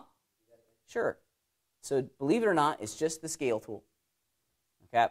So notice that the location of all these verts along the x-axis, they're in different positions. It's going to be easier to model if they're all in a straight line, right? I can get them into a straight line by turning on the scale tool. Okay? And ensuring, and this is something that you only have to do once, really, ensuring that negative scale is deactivated. And then just scale it bloop, along the x-axis. And the scale handles are going to stop right there. And now, when they're all in a straight line, I can rotate them together as a unit. I can move them a little bit more intelligently and start crafting and really sculpting this section the way I want. Okay? Yeah, we use edge extend just to kind of craft that loop. Now I have some sculpting in here that I need to do. But let me just show you then the final step to this, okay? And then we'll take a break for our torso, because we're not going to work with the arm just yet. Or I'm going to let you guys explore that. But here's what we're going to do. I'm going to go back to this row. Now, this is the row that was created from that edge extend operation that we just did, right? And I did that so that we had a row of geometry here in place, okay? Because I want to go back in and delete this row. And I'll show you why here in a second. I'm going to delete that row. This is the bottom side of your arm, okay? All of this jazz in here, this is still your torso. Okay, that's the big transition point between your arm and your torso. Once again, using the edge extend tool, which is the Z key, I'm going to fire off edge extend. Oops. Let me go back in time, excuse me. I forgot to change my action center back to none. Fire off edge extend one more time. Check it out, I'm going to bring them down. Now we're making the torso, and I'm going to scale them along the y-axis to get them nice and flat.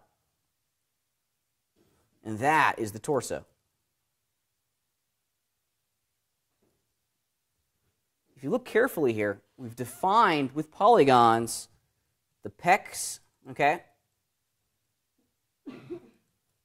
That's the pectoral area or the breast area. And now we're into the trunk of the torso down here, okay? And the flow of the polygons is established. Just let me finish my thought and then I can give you a hand, okay? Because one of the cool things about establishing these polygonal flows, these basic structures, is that we can very easily go in with like loop slice for that matter, or even edge slice, and I can add more geometry in here and start putting extra detail in. Okay? That loop is going to be important for us going forward. Okay? Same with this loop down here. Important for us to define the details of the trunk of our character. Now there's a question. AJ, hit me. Okay. Let's see where you're at. Maybe I can give you some sage advice. Now, you're using the extrude tool, right? Which is the one that we don't want to use. We want to use the edge extend tool. Hit undo a couple times here because you may have extruded out some shapes, some edges that are right on top of each other. Go into the edge category of tools, so the edge tab in your toolbar. There you go. And the second from the top. There it is. Oops. Let's select some edges first. Turn your tool off. If you double clicky, you should select the opening. Oops, maybe not.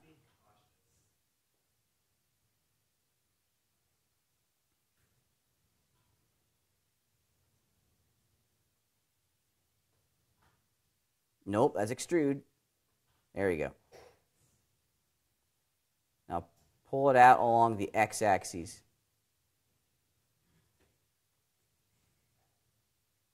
Aha! That's it. Good. That's the beginning of your arm. You got it.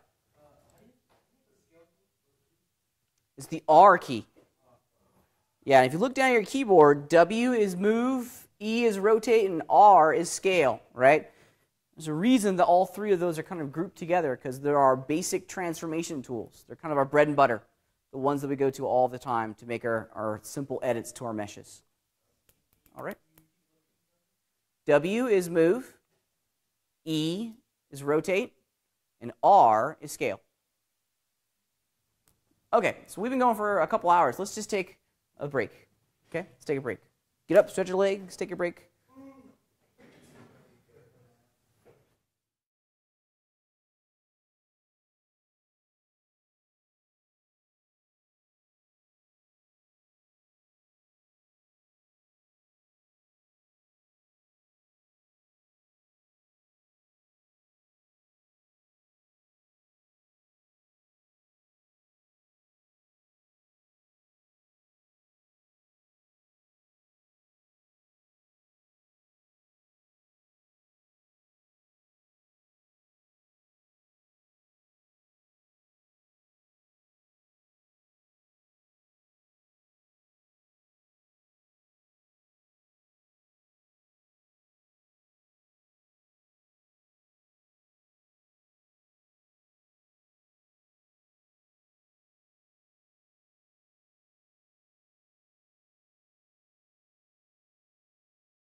Yeah, well, that's normal, right? Yes, ma'am.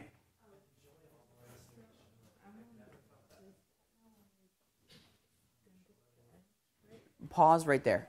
Don't go any further, okay? Don't worry about the opening for our arm. We're going to come back to that here in a minute. However, let's do this. Let's grab all of these polygons, okay? And orbit down some so we can see the underside. Yes, good, good. Now hit the delete key. You got it. Boom. Now I want you to grab that edge. That one. Yep. All across here. And go back down this side. Then down that way. Yep. Good. And then run edge extend. Yep. Good. Awesome. And now we're starting to build the torso. Because if you think about it, this is the top of the shoulder, right? That's like this part. What we've created here is going to be the arm eventually. And then what we've just pulled down is this part, the inside of our torso. Yep. All righty, folks, let's get back together, shall we? Continue fleshing out and working on our model. Okay, so this is where we left off, and things are starting to flush out, I think, pretty directly here. Okay, as one might imagine, there's going to be a lot of examination in comparison of what we're doing on our mesh to the reference image. And I think this is probably the best kind of strategy and technique going forward. We spent some time looking at this, this sequence of how to get here, but we really don't want to go much further than this until we've really zeroed in and dialed in, if you will, the location of some of these verts to our reference images. Okay? Here's the strategy. We add geometry, and then we edit that geometry. Okay? We make a change, so we add a new loop, then we edit that loop to the mesh. Okay? We don't want to add 3 or 4 extra loops and then go back and edit them in mass. You're going to confuse yourself as to the role and the purpose of that edge loop in comparison to your reference. Okay? It's like I said earlier, it requires a certain degree of discipline to do this. So we add and then we edit. We add and then we edit. Okay? And we don't go too far without spending some time looking at how all of these verts are influencing what we've created on our mesh. Okay? All right. So I can see that I have got to fix that real fast. I had to fly away. And I'm going to be a 3D modeler here for a second. And I can't use my fingers today. It's just not going to work. Have you ever had that? Where it's like I can't even use a finger. Okay. Now, I'm not going to worry too much about all of these guys because these are just temporary placeholders. I want to spend some time and energy looking at all of this jazz in here. And I can see almost instantly that I need to have some additional geometry right around in here to begin to capture this area of my mesh. Perhaps I was a little too extreme. There we go. But I'm happy with it. Okay. And let's edit this over there. Okay. Good. Now, I've added some geometry. Let's look at it from the side and edit the geometry. Okay. We add and then we edit. We add and then we edit. Now, when you're editing from the front, move like crazy, okay? In the orthographic view, use the middle mouse button so you're selecting through your mesh, and then you're editing your mesh, okay? And you're, editing the background and the foreground verts simultaneously, okay? However, when we're working from the side, we have to be careful because when we're using the move tool, we don't want to move up and down along the y-axis, right? Because that will ruin the work that we just did in the front. Here's a good strategy, and I like doing this, especially when working with big loops. This is kind of fun. Excuse me. If we move them forward, so I want to move these forward, and let's do this. I'm actually going to scale them down. I should have done this initially, and I just messed some stuff up here in the front, but that's okay. And actually, I was a bad boy. Let's do this. Because this is going to become a systemic problem if I don't fix it now. And I should have fixed this earlier. Let's make this a little bit more cylindrical in here. Okay? This is just a gigantic flat edge, right? Last time I checked, that's not going to work. Okay? So I'm going to start pulling these out to make them look a little bit more cylindrical. Because our bodies are absolutely gigantic cylinders. Okay? That's good. That's probably a little too extreme. Let's look at it to reference. Oh, I'm way off. So that means what I have to do is grab this entire unit and bring it back in. Okay. If you notice, I'm always looking at reference. Always trying to understand, okay, how can I change this quickly to reference? Let's look at it from the sides. Okay, that's good. I'm happy with this because the overall shape is kind of cylindrical, okay? But now let's go in and edit that loop's bottom position here to reference itself. And here's a great technique. This is what I do personally. I grab this edge, and now I'm looking very carefully at that backmost vert, the one that's way over there, and I want to move it so that it's just touching the back of the spine, okay? Now, clearly, all of this jazz in the front is way, way, way off reference, okay? Instead of individually going in and selecting all these verts, let's fire off the scale tool and then left-click on that back vert and scale them back to reference, okay? So we select the row, move them so the back vert is touching the spine, and then we scale it from the back so that all the front ones go to reference. And now what this allows us to do is to continue edge extending all the way down till we get to the hips.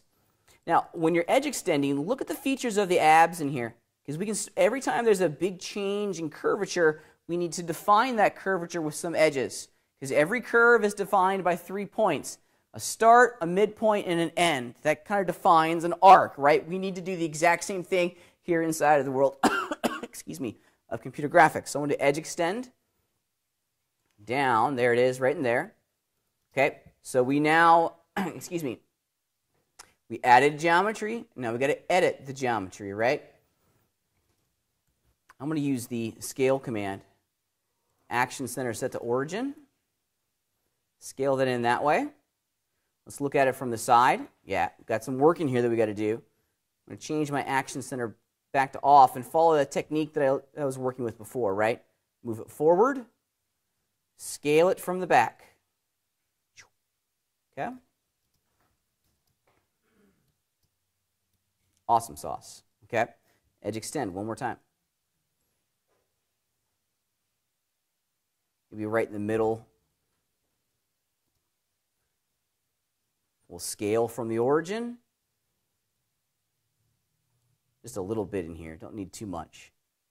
Then we'll go to the side view, and this one doesn't require as much work. We'll move it forward, then we'll scale from the back. And if we're methodical about this, it goes pretty fast. We add some geometry like I just did there, then we edit the geometry. Now here's a great little trick. Now, if you don't want to continue firing off your origin action center, which places your tool handles down there at the origin of the scene, here's a nice, lovely little alternative, okay? One that I find myself using all the time, okay? And that is our snapping system. Our snapping system allows us to snap our tool handles to an existing series of 3D geometry. So I'm going to hold down the Option key, which will bring up and open all of our snapping options. And specifically, what I want to make sure is enabled is vertex snapping, and only vertex snapping. That way I can snap my tools to existing verts.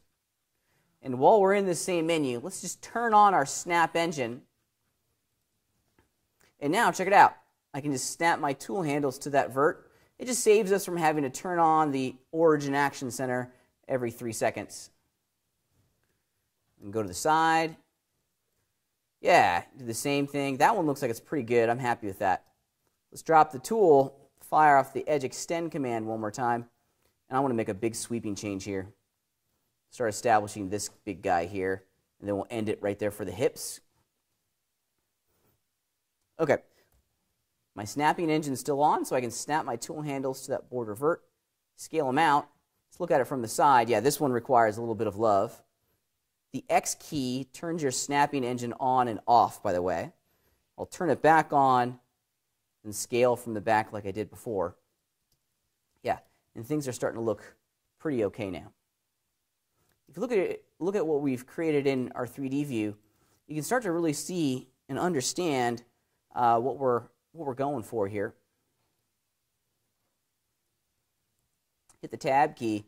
Yeah, and it's generally starting to look how we want it to look.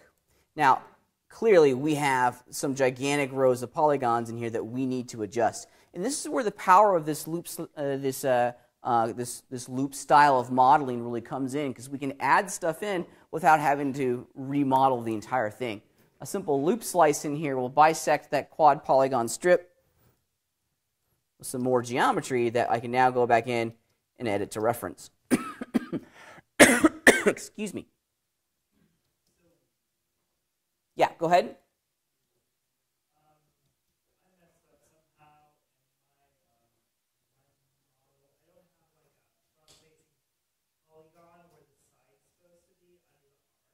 Okay.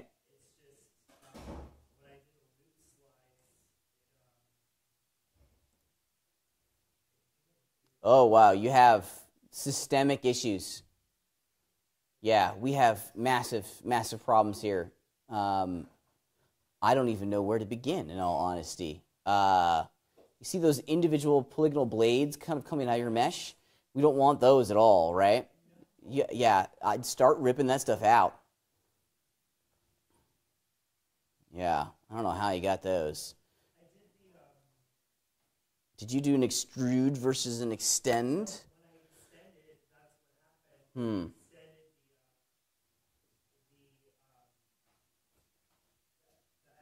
Yeah.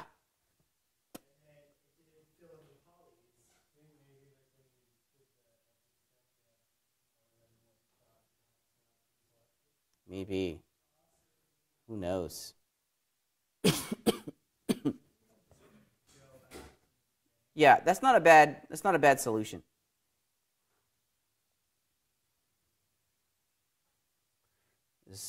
As much as I don't like to say it, sometimes starting over provides you with the correct result.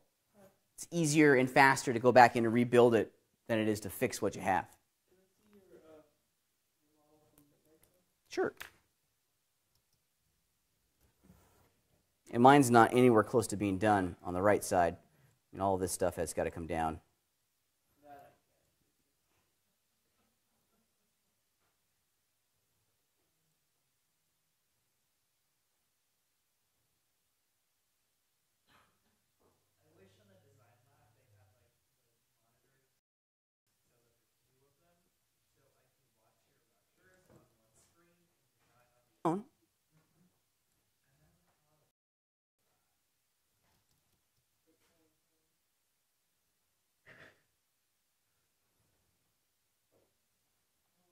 Starting to look pretty good, actually.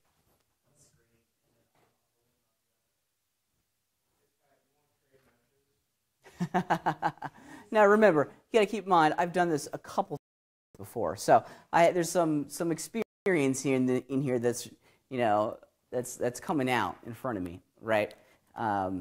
However, if I understand that the sequence is hard, go back in stream, watch what we're doing, okay? And this is going to take some practice. The only way to learn this stuff is to practice it, okay?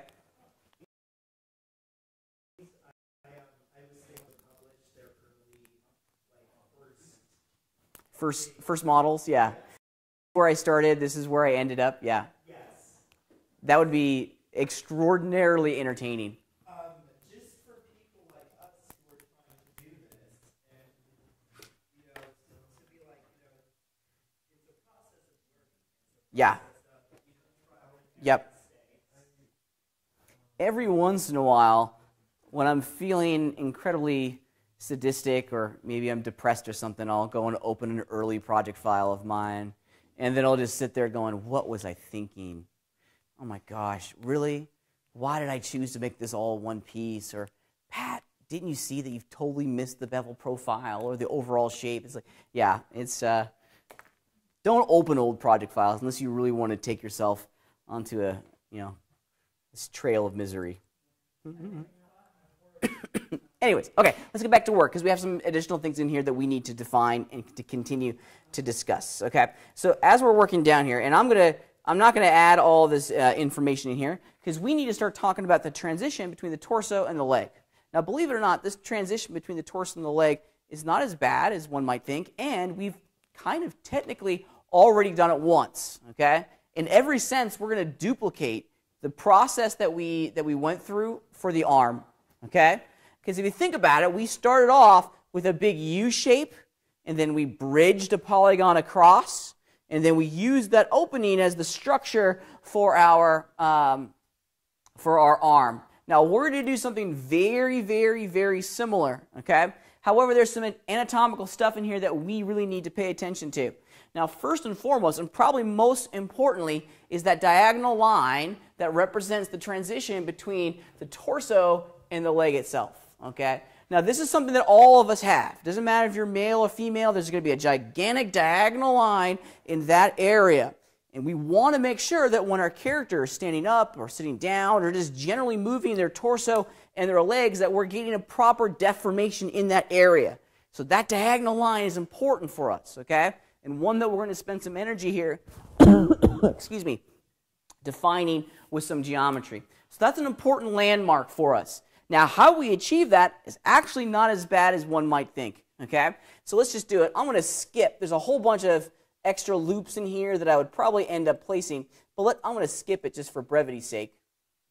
And I'm going to go in and I'm going to find, now I'm not going to go all the way down here,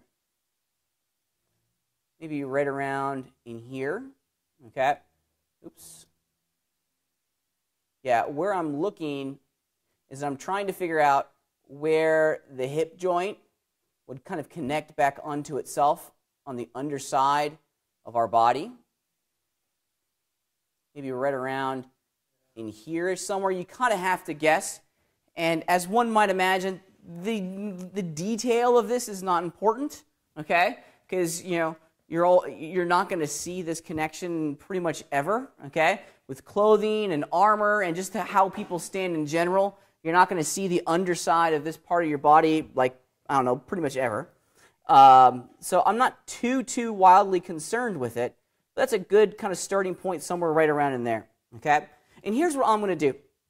I'm going to go in and I'm going to say, okay, those two verts there represent the back and the front one. That represents the lowest point along that diagonal hip transition.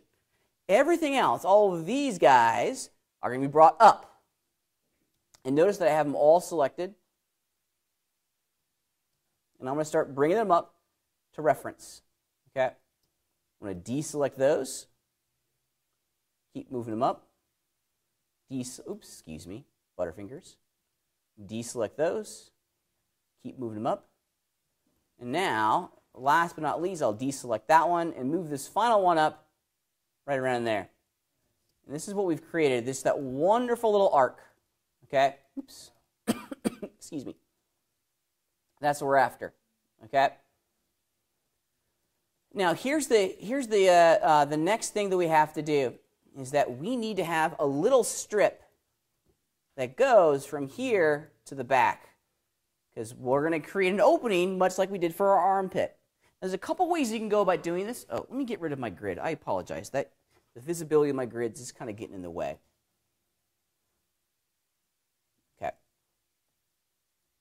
And here, let me do this to make it a little bit easier too. There we go. Sometimes that background gradient makes it tough to see what I have selected. Okay. All right. So here's what I need to have a little strip like we did for our arm. Now, you could bridge it like that, but that's not a little strip. Okay? That's a very big strip. So here's what I'm going to do. I'm going to actually add a small edge loop going around the front of my mesh. Okay?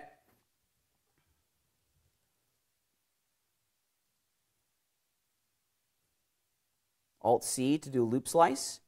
And I'm going to place this one right about in there. Okay? Now this is going to allow us, that small little loop in here is going to allow us to do a couple things. Okay? First and foremost, it's going to allow us to create a small channel between the two pectoral muscles up top, right? Because it doesn't matter if you're doing, for males, you're going to have big muscles in the front, or if you're doing females, there's going to be a small flat strip that runs up the sternum, okay? That we need to define that with geometry, okay? So this loop in here is going to allow us to do that pretty quickly. The other area that it serves is it allows us to make a connection over here to the back, a small strip. Now, we got to look, I need to add one on the back as well. There we go. Small strip, okay? Pretty great. In addition, this small strip on the back is going to help us define the spine. So that small little edge loop on the front and the back can be used to serve some pretty direct purposes inside the modeling of our character. All right.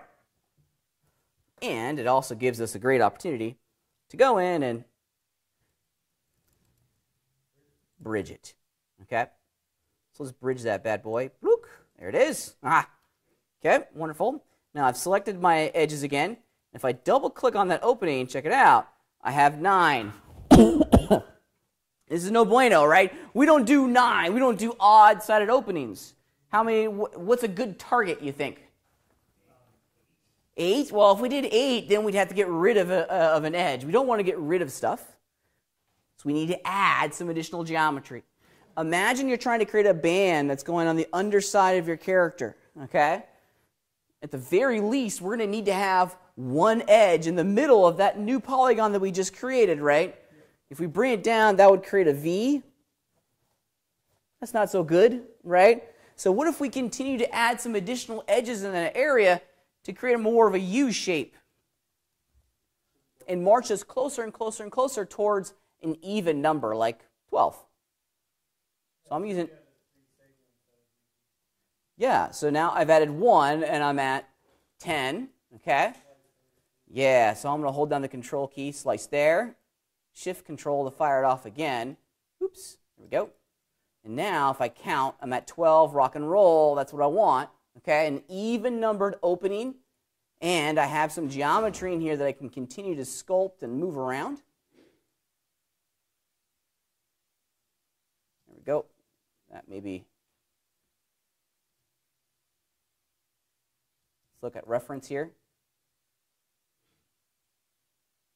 I'm kind of imagining in my mind this line that's coming, I think in the traditional sculpting world, believe it or not, this is called the sanctum.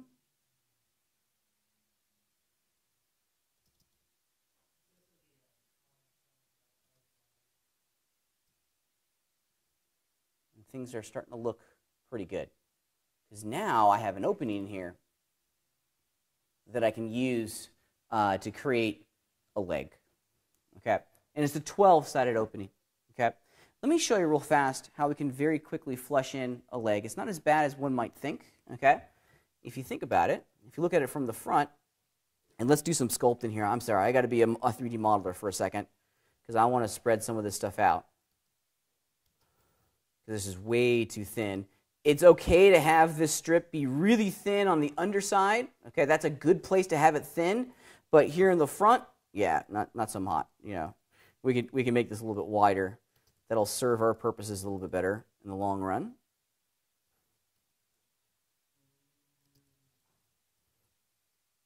There we go. Work structurally. Yeah. At this moment in time, I'm just trying to get it to structurally work. Later on, we can go back in and make it look anatomically correct. Okay, so that's looking pretty good. I'm happy, and I want to put happy in finger quotes because I want to keep moving on to flush out the leg. Okay, so we know that we have to start off initially with a leg that is 12-sided and cylindrical. So let's just create that real fast. Sides 12. Just go ahead and draw it real quick. There it is.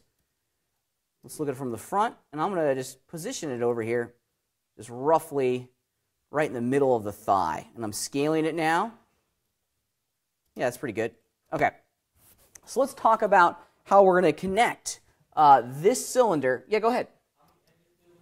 It's got to match your opening. Mine has 12, right? Okay, there it is. Okay. So check it out. This is what I'm, yeah, go ahead. I'm sorry, can you say that again? How did I make the opening, right? So what we were left with after we edge extended our torso down and changed it and matched these verts to our reference to create that really important diagonal line which represents the hip, right? I added a small new edge loop on the front and on the back, okay? And then I grabbed that edge and I bridged them to create a single polygon.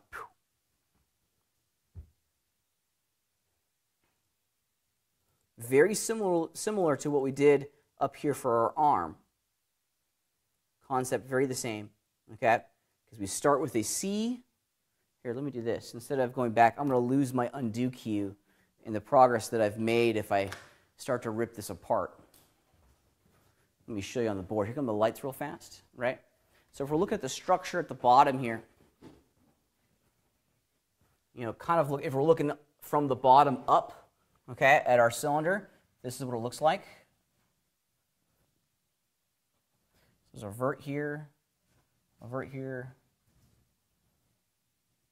5, 1, 2, 3, 4, 5, 6, 7, oops. Actually, that's actually right, okay? So we loop slice the front and the back, okay, which got us those two verts. And then I selected that edge right there and that edge over here, and I bridged it, okay, which allowed me to get a polygon in here, okay? So we're creating an opening that now has 1, 2, 3, 4, 5. And then I did this to get me to an even number. I have 12 on mine, so it's a little bit higher resolution than what I've drawn, but that's fundamentally what we are striving to accomplish. There we go. Okay.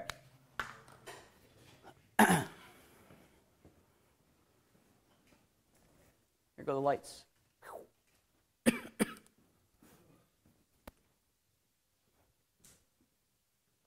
All right, so let's talk for a second how we're going to connect the leg to the body, okay? Believe it or not, this process is relatively easy. However, let me show you something that I think is going to help, okay? Because naturally, this is the knee-jerk reaction that people will go into. They'll grab that edge, they'll grab that one, and they'll bridge it. Poof. And they go, yeah, rock and roll, that's a good start. Yeah, I like it. And you're kind of right, that is a good start. However, let me show you an alternative here that may serve our purposes a little bit more directly. Here's what I'm going to do. I'm going to take that polygon that represents my leg, and I'm going to bevel it up really high, like that. So it really intersects the torso of our body. And note that I have it still selected, okay? With it selected, I'm just going to run the traditional slice tool, which is like a laser, and I'm going to cut across it diagonally, trying to match, generally, the angle of our hip, somewhere right around in there, okay? Now, the reason I'm doing this is to create a nice, consistent edge loop, and I may have gone a little too far. A nice edge loop that already generally kind of matches. Yeah, I went too far, but that's okay. It's a little too high up here. However, let's just fix it real fast. I'm going to scale it from this vert down and over a little bit. There we go. And now we can bridge. Let's just see if it gives us a better result. A nicer, kind of softer transition. Yeah, smoother. We still have some work in here that we need to do, but it's definitely a whole lot better than what we had before. And specifically, I'm looking down here at this transition on the bottom side, okay? It also gives us a very flat edge in here in the front that we can use to continue sculpting our leg. Now the leg is pretty easy. As one might imagine, it's just a gigantic cylinder. I'll start fleshing some of it out for you guys so you can kind of see and hear my thought process behind this. We're going to use edge extend for pretty much all of this, okay? it doesn't have an opening down there at the bottom, so edge extend is a great tool to use. Wow, that kind of got destroyed here. I need to fix that. Anyways, I apologize. So conceptually this is working. Artistically, I got a bunch of work I got to do, and I mean a bunch of work. But let's get this working here. I'm going to flush it out. Remember our technique. We add some geometry, and then we edit that geometry. So I've just added an edge loop that defines the top of our kneecap right around in here. Yeah, let's do this. I'm going to scale it down. Scale and move, right? Scale and move. That looks not horrible from the front. There we go. Let's look at it from the side. I'm going to move it back. Yeah, I'm happy with that. I'm going to put one right here in the center. I'm just doing a loop slice. Yeah, and I'm going to scale it up. Move it. That's good. Scale from the back just like we did before. There we go. Awesome. All right, so now let's go in and just keep working our way down. Edge extend, bring it down. Look at it from the front. Make it work in the front. Scale. Move just left. Look at it from the side. I'm going to scale from the back, or excuse me, I'm going to move it back. And scale from the back. Rinse and repeat all the way down. Now I'm going to skip ahead quite directly here. This is clearly not not the final finished result, but I am running out of time, and I want to make sure that I give you guys an opportunity for questions. Okay. Okay. So as we get down here to the ankle, the calf, excuse me, the calf in the front of the kneecap, you guys can continue working on following this idea, right? But once we get down here to the ankle and we transition into the feet, we have to change the polygonal flow. Because if you think about it, the flow of the polygons as they come down the mesh have been incredibly vertical from the shoulders all the way down to the ankles. Then down here at the ankles, they make a gigantic left turn, and the flow of the polygons now need to head towards our toes. That's right. Okay. So how are we going to do this? Well, there's a couple things that I like to do as I'm going through this process. Okay, I try to define the top of the ankle. Do another edge extend. Go all the way down here to the bottoms of our feet. Okay. Now this ankle here is important. So let's just very quickly scale and move it into position. There we go. Wow, I need so much extra geometry in there. It's scary.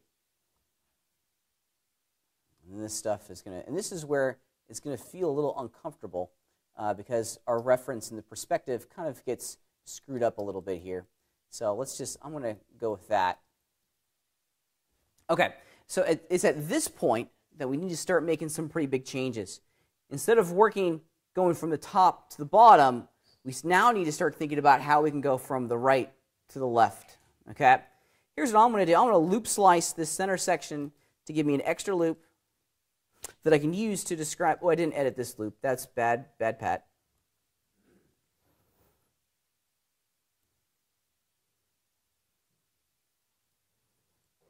There we go. Okay. Same with this one. We'll move it back to start flushing out a portion of the heel. Same with this one. There we go. And now what I got to start doing is start seeing how I can take a portion of this, not all of it, but a portion of my foot and beveling it forward, okay? Because our structure here is going to change in a big, big way. So let's see. I'm going to grab, this is how many sides have I got in? This is a 12er, right? So maybe let's do this. Let's do the front. Now we got to be symmetrical as much as we can. So the front 6. Is that the symmetrical one? I think so. Yeah, I'm good. And now, check it out. I'm going to bevel these forward. Now, when you run the bevel tool, it's going to look at their local surface normal to go that way. That's clearly not what we want. So here's a great trick. If you run the bevel tool and click, it immediately adds the geometry. Before you do anything else, just hit the W key to fire off the move tool, and then you just pull those shapes forward. Okay? And it looks kind of funky because I haven't really changed much of its shape, but believe it or not, that's the beginning of our foot. You can scale it back and start changing, start changing a couple things here to reference. Okay? Maybe that's about as long as it needs to be. So there's our little club foot down there at the bottom. That looks nothing like a foot. But structurally, this is exactly where we need to be. If we look at the bottom here, though, we have an interesting polygonal challenge that we need to overcome, because we need to have all of these polygons flow into the back here somehow. Let's fill it. How can I make this all quad polygons so that it all flows in quite beautifully? Well, you could reduce it, but there's I don't want to say a better way, but a different way of managing the polygonal flow of all these polygons down here at the feet. And check it out. Here's exactly what we need. If you look at it, since we were symmetrical in our endeavors, we have 1, 2, 3, 4, 5 verts that we need to terminate somehow. Well, that looks like that one can go there. That one could go there, but where's that one going to go? It certainly couldn't go there because it'd make a triangle. Check it out. Here's what I'm going to do. I want to have some fun. I'm going to bevel it, actually. Check it out. I want to bevel it down, but this time I'm not going to do a shift to grow it. I'm going to do an inset. And what I'm looking to make here is a small ring down here at the back. Okay? And now what we need to do is start connecting the dots a little bit. Because we don't need to have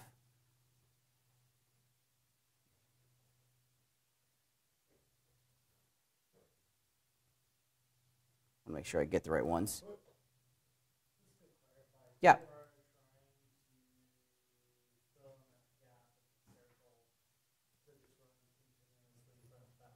You got it. In every sense, I'm trying to do that. Okay?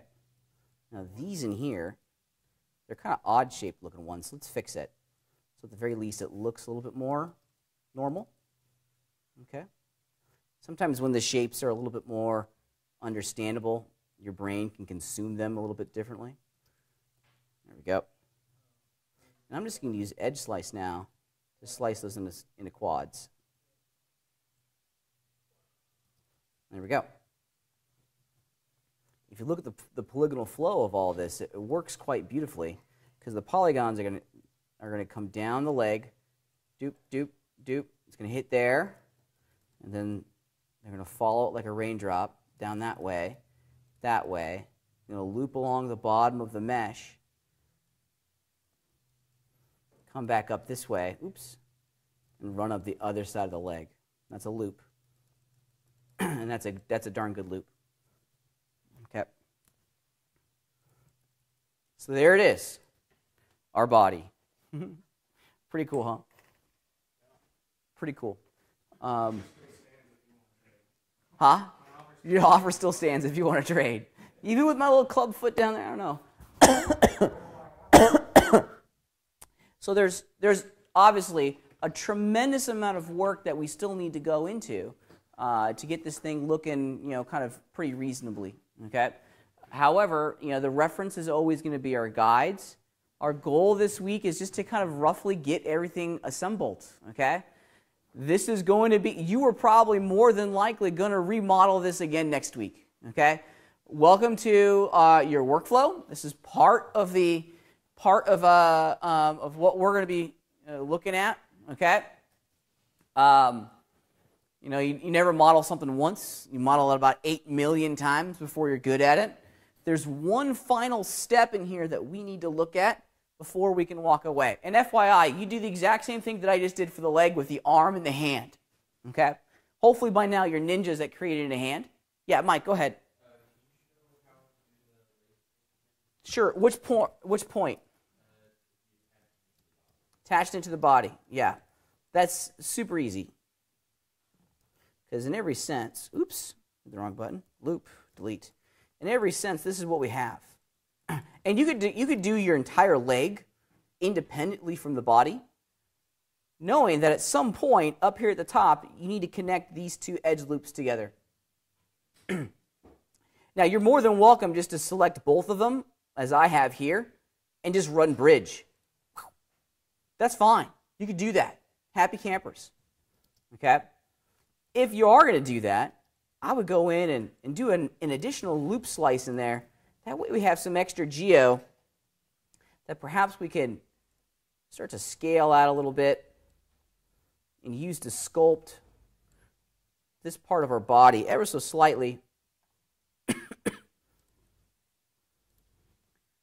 so that we can, there we go, start to describe that area, especially the backside. If you look at the backside, you know, we need to, as dare I say, we need to put a little bit more junk in the trunk, okay, for my little model, okay?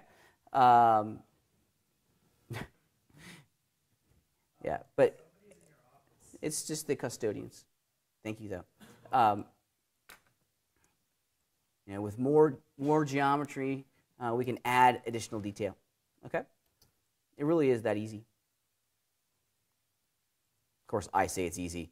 You guys are probably freaking out right now. Panic attack. No, that's okay. My suggestion, and I remember being in your shoes precisely on this, just take it one row of edges at a time. If you try to model the totality of this thing in your mind before, it's never going to work. Just lay down a row of edges and then move just that row of edges to what the reference sets. And just take it literally one loop at a time as you work your way from the shoulders down to the toes. Okay? As I mentioned before, there's one final thing in here that we need to do before we can walk away this week, and that's to actually get a complete body, because right now we only have half. How in the world are we going to get the other half? Mirror, yeah. Couple things. If you're not used to working with mirror, it's a really great tool. We need to be a little bit disciplined, because I want to take all of these. The first thing that we need to do is I need to grab all of the border verts, and I'm holding down the middle mouse button here to select through my mesh. So it's really important that we get all of them. And then I do a visual inspection to make sure I actually have all of them.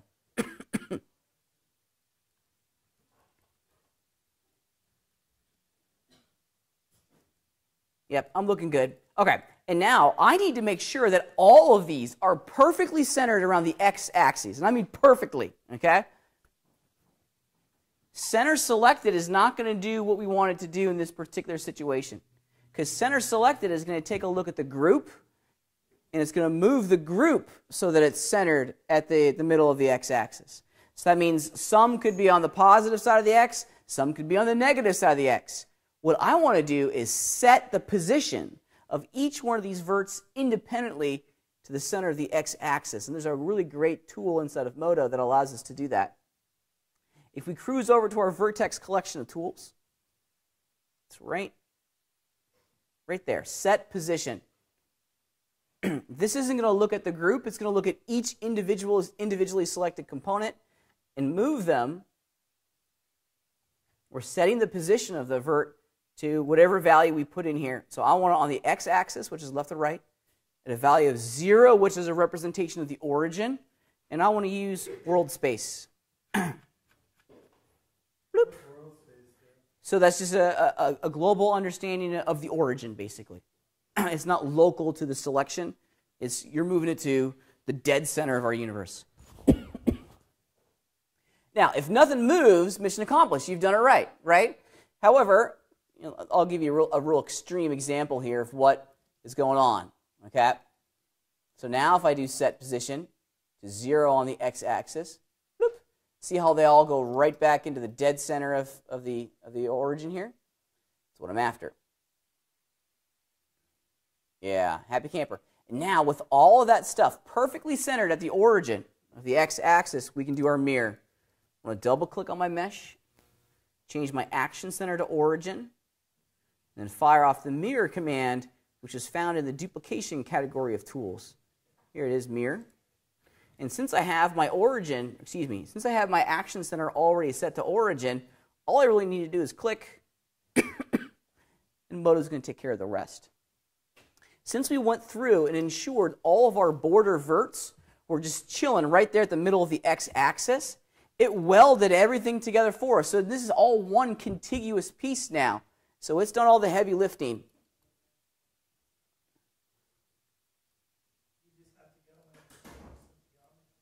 Yeah. You know, and if you hit the tab key and smooth it out. Yeah, we're going to get a zipper that runs down the front. Don't worry about that. That little hard edge will get resolved. You can see the little cusp there. That's going to get resolved as we continue to work through this. But if you look at the raw polygons, that's not horrible. And mine's relatively unfinished, but it's beginning to look like a character. Okay, beginning to look like a character. GoldenEye, I like it. Yeah, this is like the PS2 era, right? Yeah. Mike, you had a question?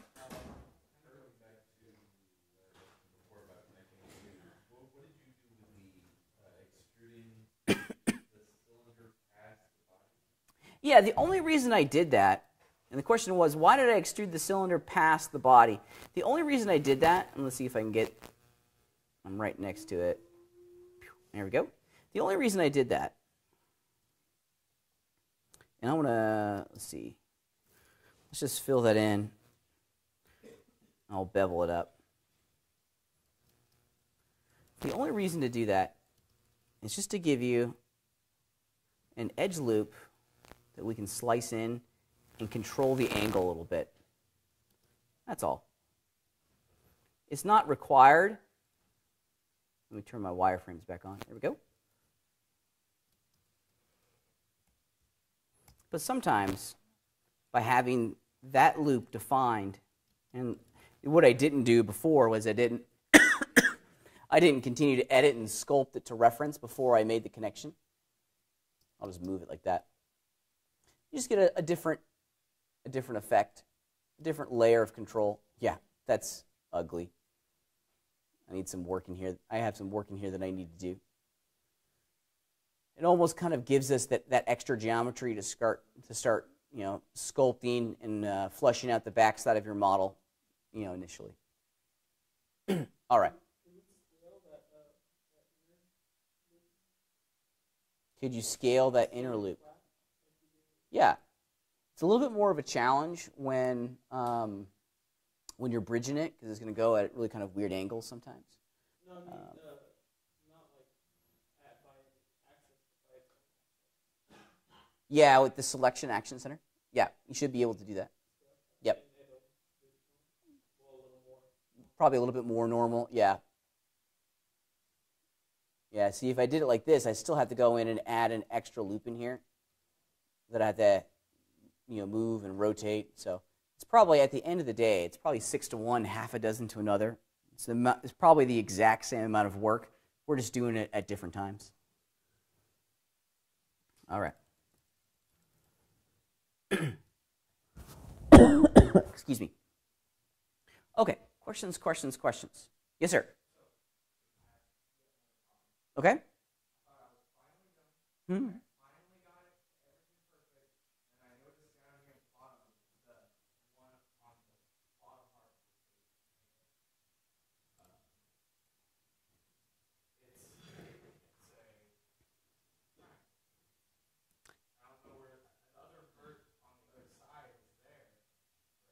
Yeah. I have no idea what you did either. Yeah. And I think I don't know. Without seeing exactly what you did, it's hard for me to kind of zero in on what the problem or where it went wrong. However, let's remind ourselves real fast of what we're trying to achieve.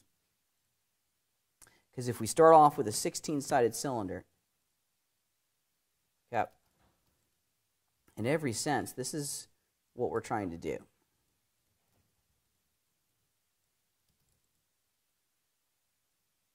Okay. Now keep in mind, this is really kind of what we're after here. You know, we were using that soft selection tool, which is great. I was in the wrong component mode. There we go. We're rotating it and then moving it up a little bit. Okay, to start crafting that big quad strip that goes around and creates the shoulder. Looking at yours, I have some concerns as to how this quad strip ended up like this here in the front. Is that's not at all what we're after. I know. I believe you. I believe you. It's these machines, they do funny things to us. They make us question our faith.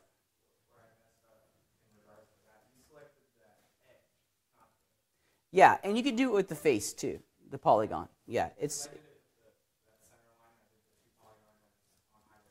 Yep, like this. Yeah, this is fine because you'll get the same thing. I need to reduce the radius of my soft selection.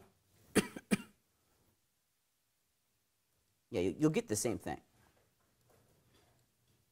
Some folks just like working at edges, some don't. Yeah, that's what we're after. Something like that. And then we'll have to go back in and kind of tweak some of this stuff that didn't get moved as much to get what we're after. Yeah, as much as I hate to see it, sometimes starting over is the solution. Have you guys ever driven a stick shift car before? They're kind of going away like the dodo bird, right? It's really hard to find a manual transmission car these days, especially if you're buying a new one. It's almost impossible. And if you ever learn how to drive a stick shift, the first. Okay, that's fine. See you next week. If you ever learned how to drive a stick shift, you remember pretty directly the first probably 24 times of you trying to get off the starting line, a little bunny hops across the intersection, right? Yeah, we're still on that bunny hop stage when it comes to all this stuff. Okay, so keep that in mind. Keep that in mind. As much as I hate to say it, character modeling is going to humble you pretty quickly. There's a reason not many people do this. Huh?